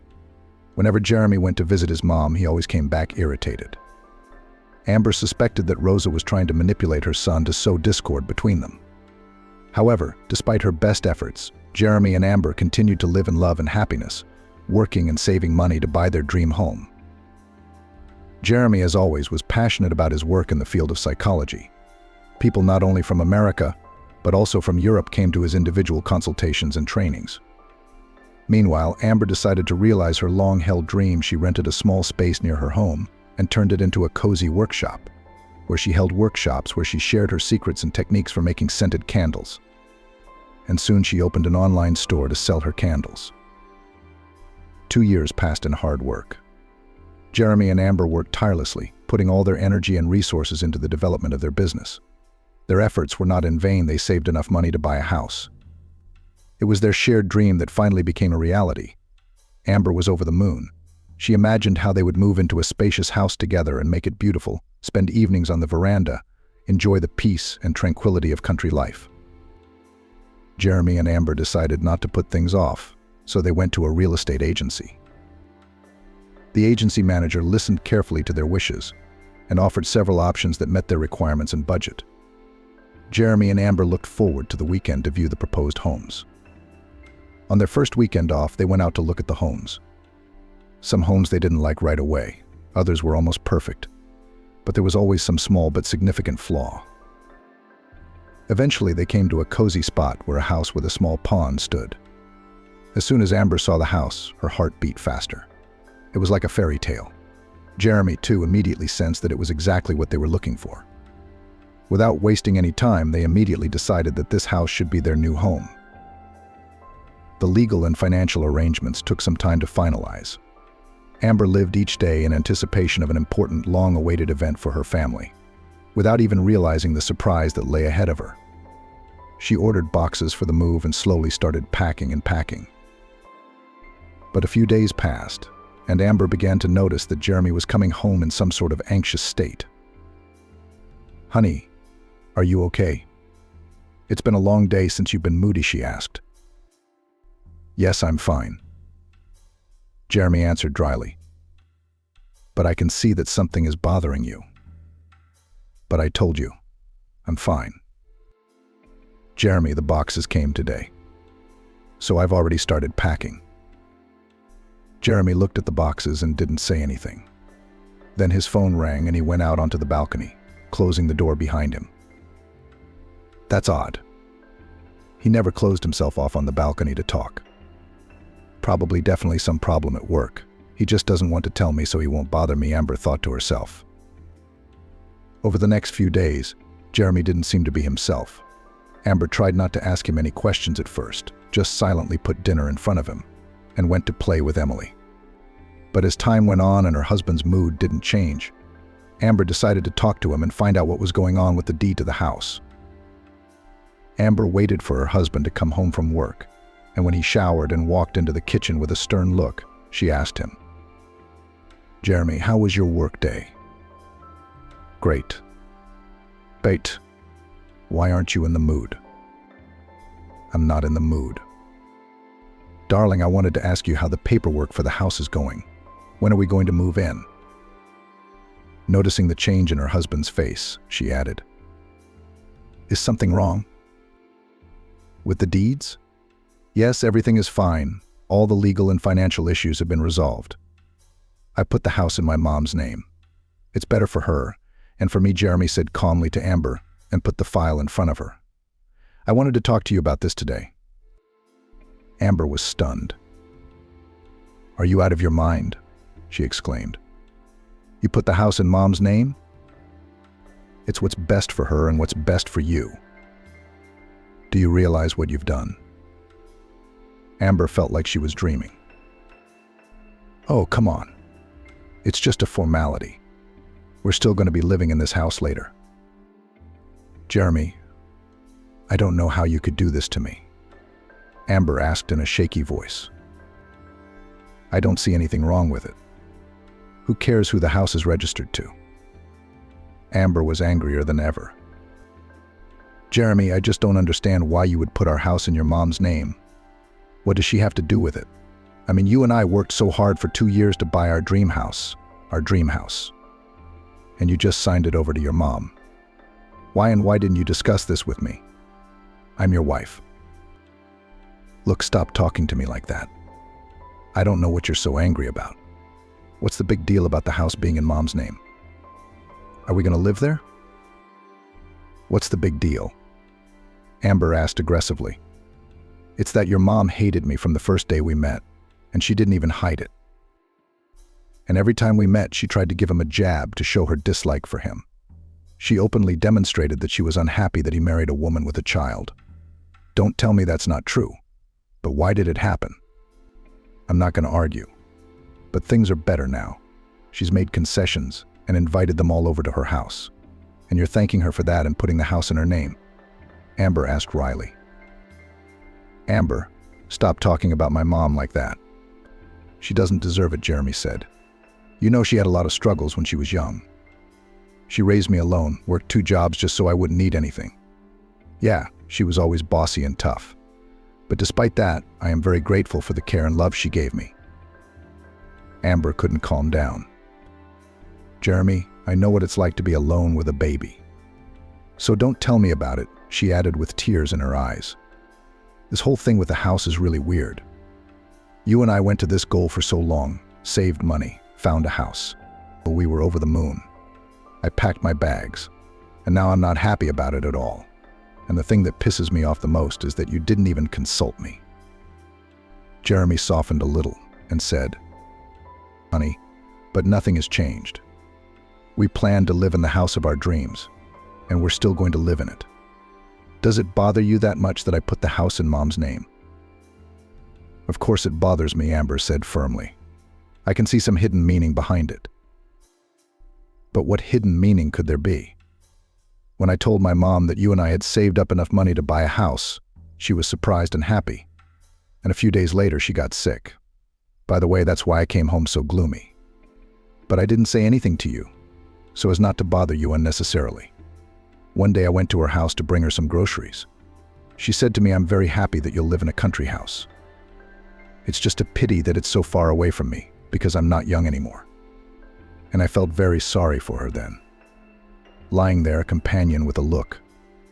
For some reason at that moment I remembered some moments of my childhood and my mother, how she came from work tired in the evenings. He sighed heavily and added, and to cheer her up, I told her that the house was registered to her. So I put it in her name. So Amber, it's just a formality, and there's no hidden agenda. But why didn't you consult me? Amber asked. I always thought that in a family you should discuss everything with each other. Honey, I'm sorry. I didn't mean to offend you. I'll always consult with you from now on, Jeremy said and hugged Amber. Jeremy, I don't trust your mom after all the things she's said about me, but I don't want to fight with you. So please, let's always consult with you when we make any decisions. Okay, Jeremy said. When they went to bed, Amber was still thinking about the house and her mother-in-law. She couldn't sleep. When she woke up in the morning, she made breakfast for her husband and asked him to take the baby to daycare on the way. After waving to them from the window, Amber had a quick breakfast, grabbed all the deeds to the house her husband had given her the day before, and went to the lawyer's office to find out all her rights regarding the house she had purchased. In the lawyer's office, Amber, barely holding back tears, laid the papers out on the table and began to tell the whole story. The lawyer, an elderly man with gray hair and a kind face, listened carefully, looked at all the documents and said, Amber, I understand your feelings, but let's look at the situation calmly. Legally, everything is in order. It says here in black and white that the house is now registered to your mother-in-law, Rosa. But she has nothing to do with the house. My husband and I saved up all the money to buy it. Rosa didn't invest a penny. Is there any way to remortgage it? Amber asked. Rosa owns the house. It would be hard to change anything without her consent. But if Rosa agrees, you can sign over the deed to yourself or your husband. There's no other way. Amber took a deep breath, thanked the lawyer, and left the office. She was shaking with injustice. For 2 years, my wife and I had set aside a decent amount of money each month. We'd picked out a house, and Jeremy had just signed it over to his mom, who hated me. No, I'm not going to let this go, Amber thought to herself as she walked slowly to her car. Amber decided to drive over to Rosa's house and find out. Her heart was racing and her hands were shaking, but she knew she had to figure this situation out. When Rosa opened the door and saw Amber, her face changed. "Are you surprised? Is something wrong?" she asked. "I need to talk to you," Amber replied dryly. "But come on in since you're here." Amber walked into the apartment and immediately said, "Rosa, I want to understand why Jeremy signed our new house over to you." Rosa grinned. "Because it's what's best for all of us. Jeremy should be thinking about his family, not some woman with a baby." Amber tried to contain her anger. "I'm Jeremy's official wife. The house was bought with our money, and you had no part in it." "I wasn't, but as you can see, I'm the owner and Jeremy is my son. And I know what's best for him," Rose said wryly. Amber realized that talking to Rosa was useless. "I'm not just going to let this go," Amber said, and turned and walked out of the apartment. When Amber told her husband about what Rosa had said, Jeremy just shrugged. "Sweetheart, I beg you, don't pay any attention to what she said. Let's enjoy our quiet family happiness." 2 weeks passed. Amber, Jeremy, and Emily moved into the house. Amber had mixed feelings about the move. On the one hand, she was excited to live in a country house, but on the other hand, the thought of Rosa owning the house made her very sad. She tried to distract herself from the intrusive negative thoughts by concentrating on improving the house. Every weekend, Jeremy and Amber went to garden and building stores, buying something beautiful and needed for the house and garden. 2 months passed, and a cloud loomed over their family. It was a normal weekday. Jeremy was at work, Emily at daycare. Amber was tending to the vegetable garden when she heard the sound of a car pulling up to the gate. It must be the neighbors, Amber thought. But just a few seconds later, she heard it. "Hello, Amber. I hope I haven't distracted you too much." Turning around, Amber was dumbfounded. Standing in front of her was Rose. "Hello, not too distracted." "I'm planting flowers," Amber said calmly. "Good. You could wipe your hands off the ground and bring my suitcases to my house. There's a cab driver waiting," Rosa said firmly. Amber almost fainted at what she heard. What kind of insolence was that? Wipe your hands. My house. We'll drop off the suitcases. Did Rosa get up on the wrong side of the bed today? She thought to herself. Amber froze, and Rosa added, "Amber, what are you standing there for?" "I told you there's a cab driver waiting. Get my suitcases out of the trunk." Barely able to keep from insulting her, Amber went to get the suitcases. A storm was raging inside her. When she got the suitcases into the house, she asked, "Rosa, what was the reason for your unexpected arrival?" "What's what, Amber?" "I'm Jeremy's mom. This house is mine, so I decided to live here while my apartment was being remodeled." Amber felt her heart race. She hadn't expected this and didn't know how to react. "But Jeremy and I hadn't discussed it." "Did he know you were coming?" Amber asked, trying to remain calm. "I'd told him a long time ago that I wanted to renovate my apartment, but I hadn't told him I was coming. But I came to my house, so I'm sure Jeremy would be happy to see me." Amber picked up her phone and told her mother-in-law, "I'm going to step away. I need to make a phone call." Dialing her husband and hearing his voice, Amber said in a trembling voice, "Jeremy, hi. Your mom's here. She says she's coming to live with us. Did you know about this?" "No, I didn't," Jeremy replied calmly. "You should have heard what she was saying to me. I don't want to live in the same house with her." "Honey, I'll be there soon and we'll talk about it. Just don't worry." Amber hung up the phone, went back into the living room. She was surprised to find her mother-in-law not there. "I'm in the kitchen making tea." Amber heard Rose's voice from the kitchen. She was in a hurry. Not only had she arrived unannounced, brought her suitcases, declared that she was going to live here, but she walked around the kitchen as if she were at home. The landlady's feeling herself, Amber thought. "Rose, would you ask where the tea is? Instead of going through the cupboards." "Oh, come on, Amber. I'm sure I can find the tea myself. Jeremy's going to be here soon to talk about it." "What are we going to discuss?" my mother-in-law asked in surprise. "Do you want to live in this house?" "Amber, that's not even up for discussion. It's a fact of life. Get used to me living here." Amber gritted her teeth and tried to calm down. She realized there was no point in conflict right now. She needed to wait for her husband and work this out together. About half an hour had passed when there was the sound of the door opening.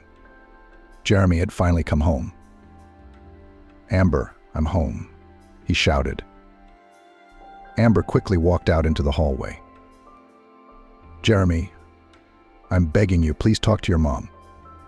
This isn't normal. Just showing up uninvited like that." Jeremy silently went into the kitchen. Rose was sitting in the armchair, enjoying her tea. "Mom, hi.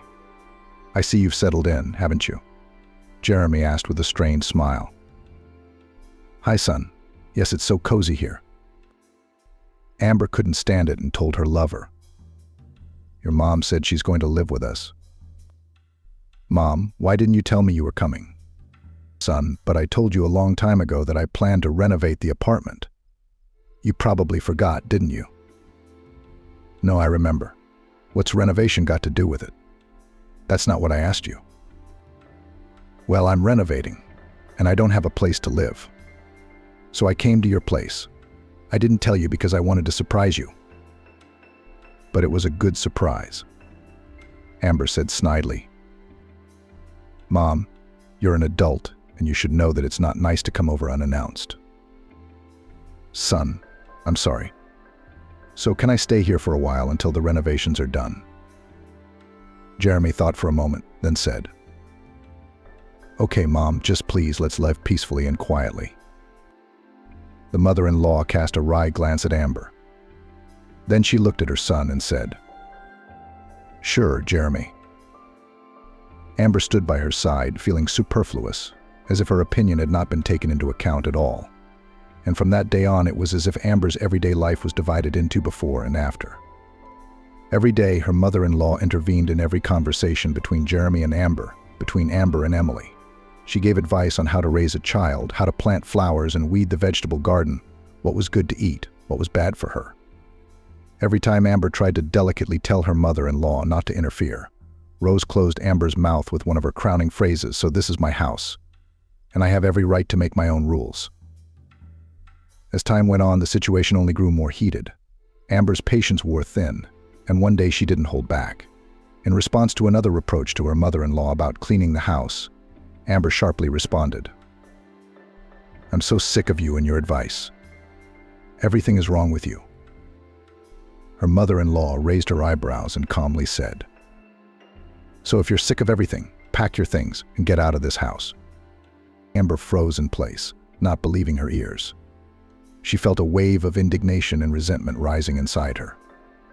At that moment, Jeremy walked into the room. "What's going on in here? Are you two fighting again? How tired I am of this," he said, looking at his mom and his wife. "Your mom just told me to pack my things and leave the house," Amber blurted out. Rose shrugged and said calmly, "Your spouse said she was sick of everything." Amber smirked. "Not everything, but your recriminations, barbs, and useless advice." "Son, I just wanted Amber to realize that she needs to learn to respect her elders and listen to advice. I'm trying to help." Amber couldn't help but cry. "Jeremy, I can't live like this anymore. She's driving me out of the house and ruining our family. And she's always fighting," the mother-in-law blurted out. Jeremy walked over to his wife and hugged her. Then, looking at his mom, sternly said, Mom, my wife is not a conflicted person at all. In all the years of life with her, we have never quarreled. But you're the one who likes to quarrel. I regret that I put the house in your name. But you and I hardly fought before Amber came along, said Rose, looking at her angrily. Mom, that's enough. I'm tired of hearing labels about others. You better find your own faults and apologize. Amber is my wife and Emily is my daughter. Don't you dare speak ill of them. Rose clearly did not expect this from her son and blushed. After a few seconds, she said, Jeremy, you have no right to talk to me like that. I am your own mother. When I'm gone, you'll realize the value of my advice. Jeremy softened a little, and Amber thought, what a manipulator. This fight had alienated everyone. Even Jeremy and Amber's relationship cooled a bit. A few days later, the mother-in-law started making things unbearable for Amber again. Tired of the arguments and pressure, Amber decided to leave. In the evening, when Jeremy came home from work and saw the suitcases, he asked, Are you going somewhere? Yes, Amber replied firmly. I can't live in the same house with your mom. I have to think about Emily's peace of mind. You, as a psychologist, should understand that. She took a deep breath. Jeremy, you made a mistake when you deeded the house to your mom. After that, she moved here and created unbearable conditions for me in order to survive me. And she succeeded. You know, I'm grateful for your protection. You tried to talk to her, to explain, but your overbearing mom often overpowered you and you didn't see it. I love you so much, but I can't do this anymore. I'm leaving. Yule, what about Emily? It's stressful for her. I've grown attached to her. She's become like family to me. Amber could barely hold back the tears. Yeah, I'm always thinking about Emily. The only way I can see right now is to leave. I want to live in love and peace, not in daily fights with your mom. It hurts to know that your mom ruined our relationship. You're a grown woman, Amber, and I can't force you to stay, Jeremy said with longing in his eyes. With a shrug, Amber and Emily left for their studio apartment. When they got home, Amber thought, it's a good thing I listened to Jeremy and didn't sell the apartment, or I would have been homeless. She decided not to jump to conclusions and actions about her marriage. After all, if they spouses are destined to be together, they will be together, despite all the troubles of life. A month passed. During that time, Jeremy hadn't called once. On the one hand, Amber was a little glad she had time to calm down, to recover from the quarrels and stresses associated with her mother-in-law. But on the other hand, she was very worried about Jeremy and their marriage.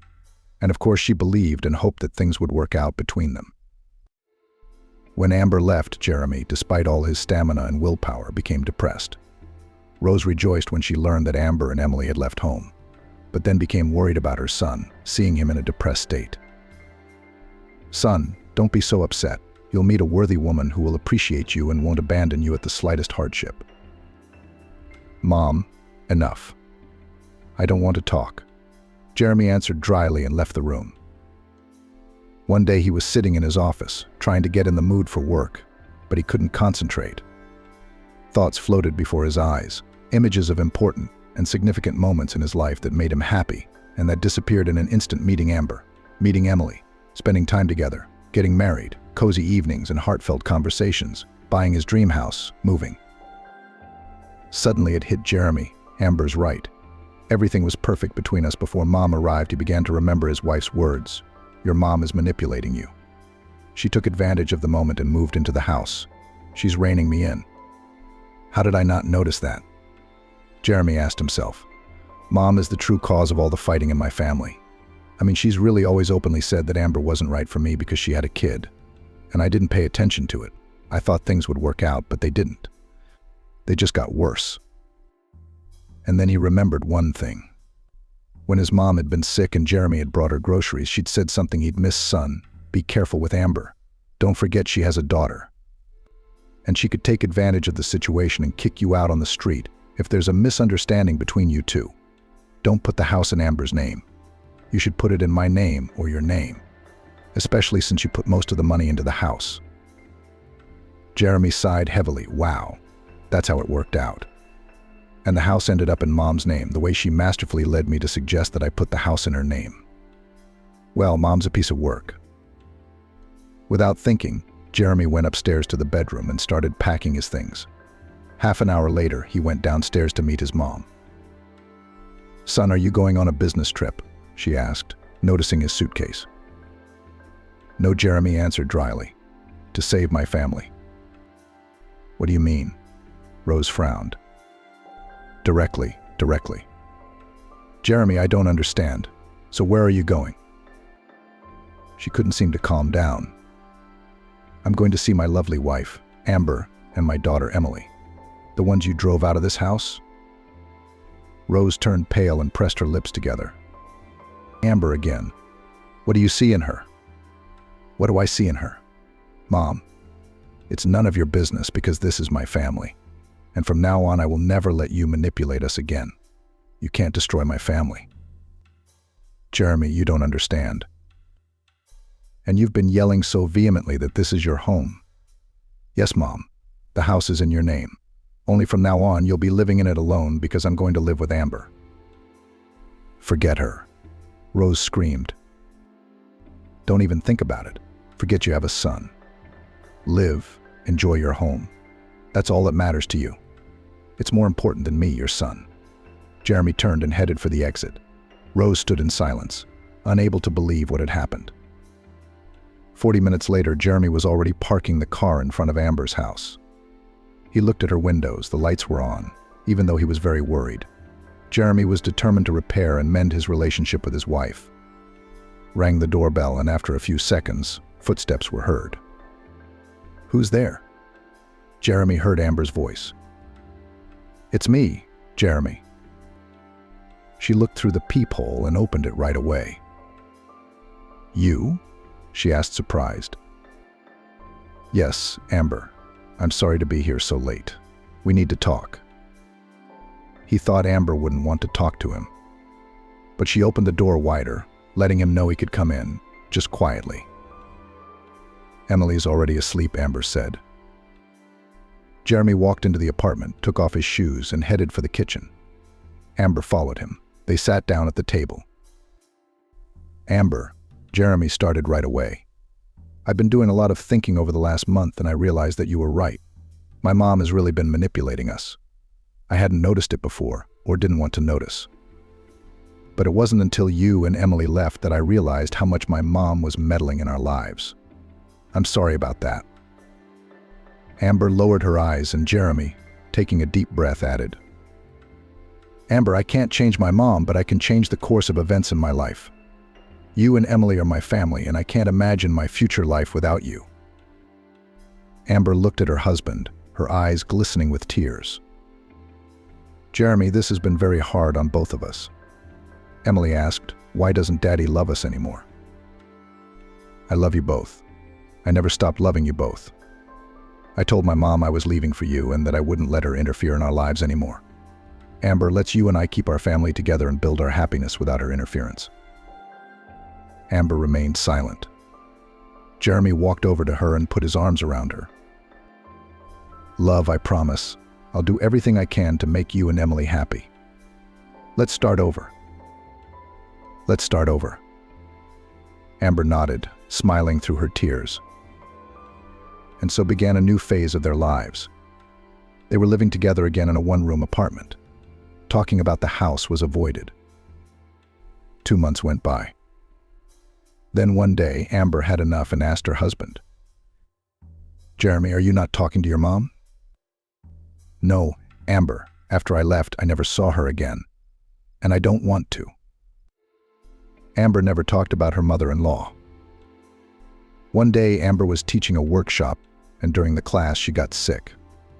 The students in the workshop were scared, ran up, and gave Amber some water. When she got home, she felt like she didn't feel any better. "I'm sure it's all stress from the conflict with my mom," Jeremy said, and insisted on going to the doctor in the morning. The doctor examined Amber and said he didn't see any cold symptoms and gave a referral to other specialists. Over the next few days, Amber had tests and checkups. What was her surprise when a pelvic ultrasound told her she was pregnant? She returned home in pleasant shock. Jeremy met her on the doorstep and asked, "How were the results? What did the doctors say?" Amber decided to make a joke and, making a serious face, said, "Oh, what did they say? You have no idea. I don't even know what to make of all this." Jeremy became wary, looked intently at his wife and asked, "Amber, tell it like it is. We'll get through this." Amber stalled for time. "Leaving. I don't even know how to tell you." What they said left me in complete shock. A pleasant one, though. Jeremy frowned and said sternly, "Are you kidding me? Well, just say it already." Amber smiled. "I'm pregnant." Jeremy's eyes widened in surprise. "What, are you serious? That's amazing." Then he sighed and added, "Honey, you scared me with your joke." She laughed.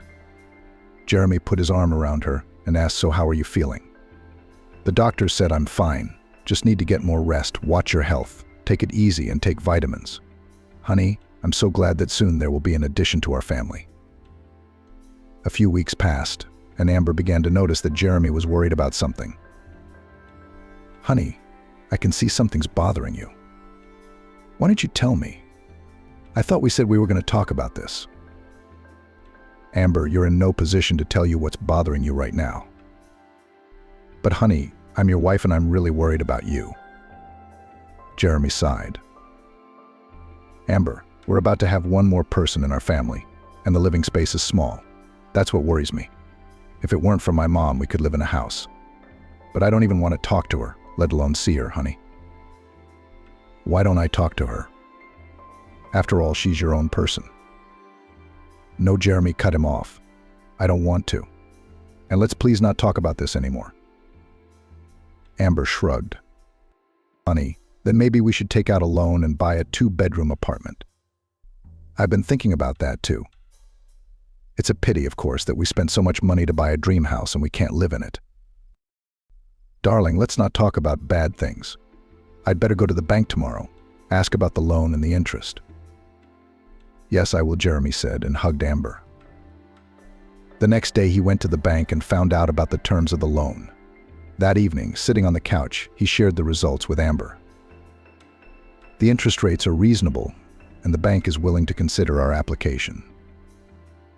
"That's great, but let's start gathering all the necessary documents." Jeremy nodded his head. But this whole situation with the house and his mother made him very angry and sometimes pushed him to the limit, no matter how much he hid it. A few times he'd even thought of going to his mom's house and just kicking her out. But each time, as soon as he imagined this step, he pulled himself together, forcing himself to calm down and not to do rash things. Knowing his mother's temper, Jeremy realized that doing so might make things worse. And he didn't want that. After all, Amber was expecting a child, and unnecessary excitement could hurt her. A few weeks passed, and the family successfully got approved for a loan. But Jeremy and Amber never had to take out a loan. They were in for another surprise. One evening, when Jeremy and Amber were having tea and the girl was already asleep, the doorbell rang unexpectedly.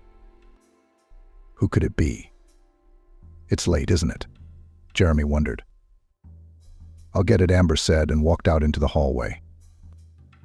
A couple seconds later, she called out, "Jeremy, come here." He jumped up from his chair, thinking something was wrong.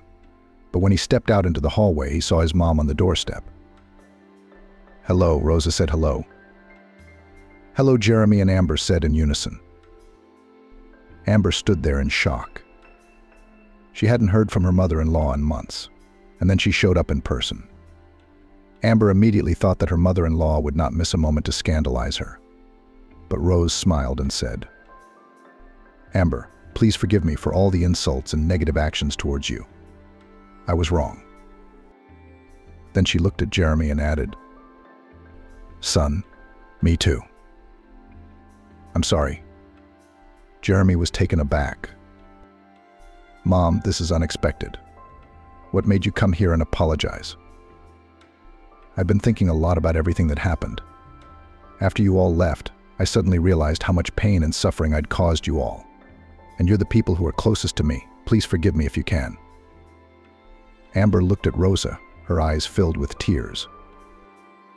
"Rosa, come inside. Why are you standing on the doorstep?"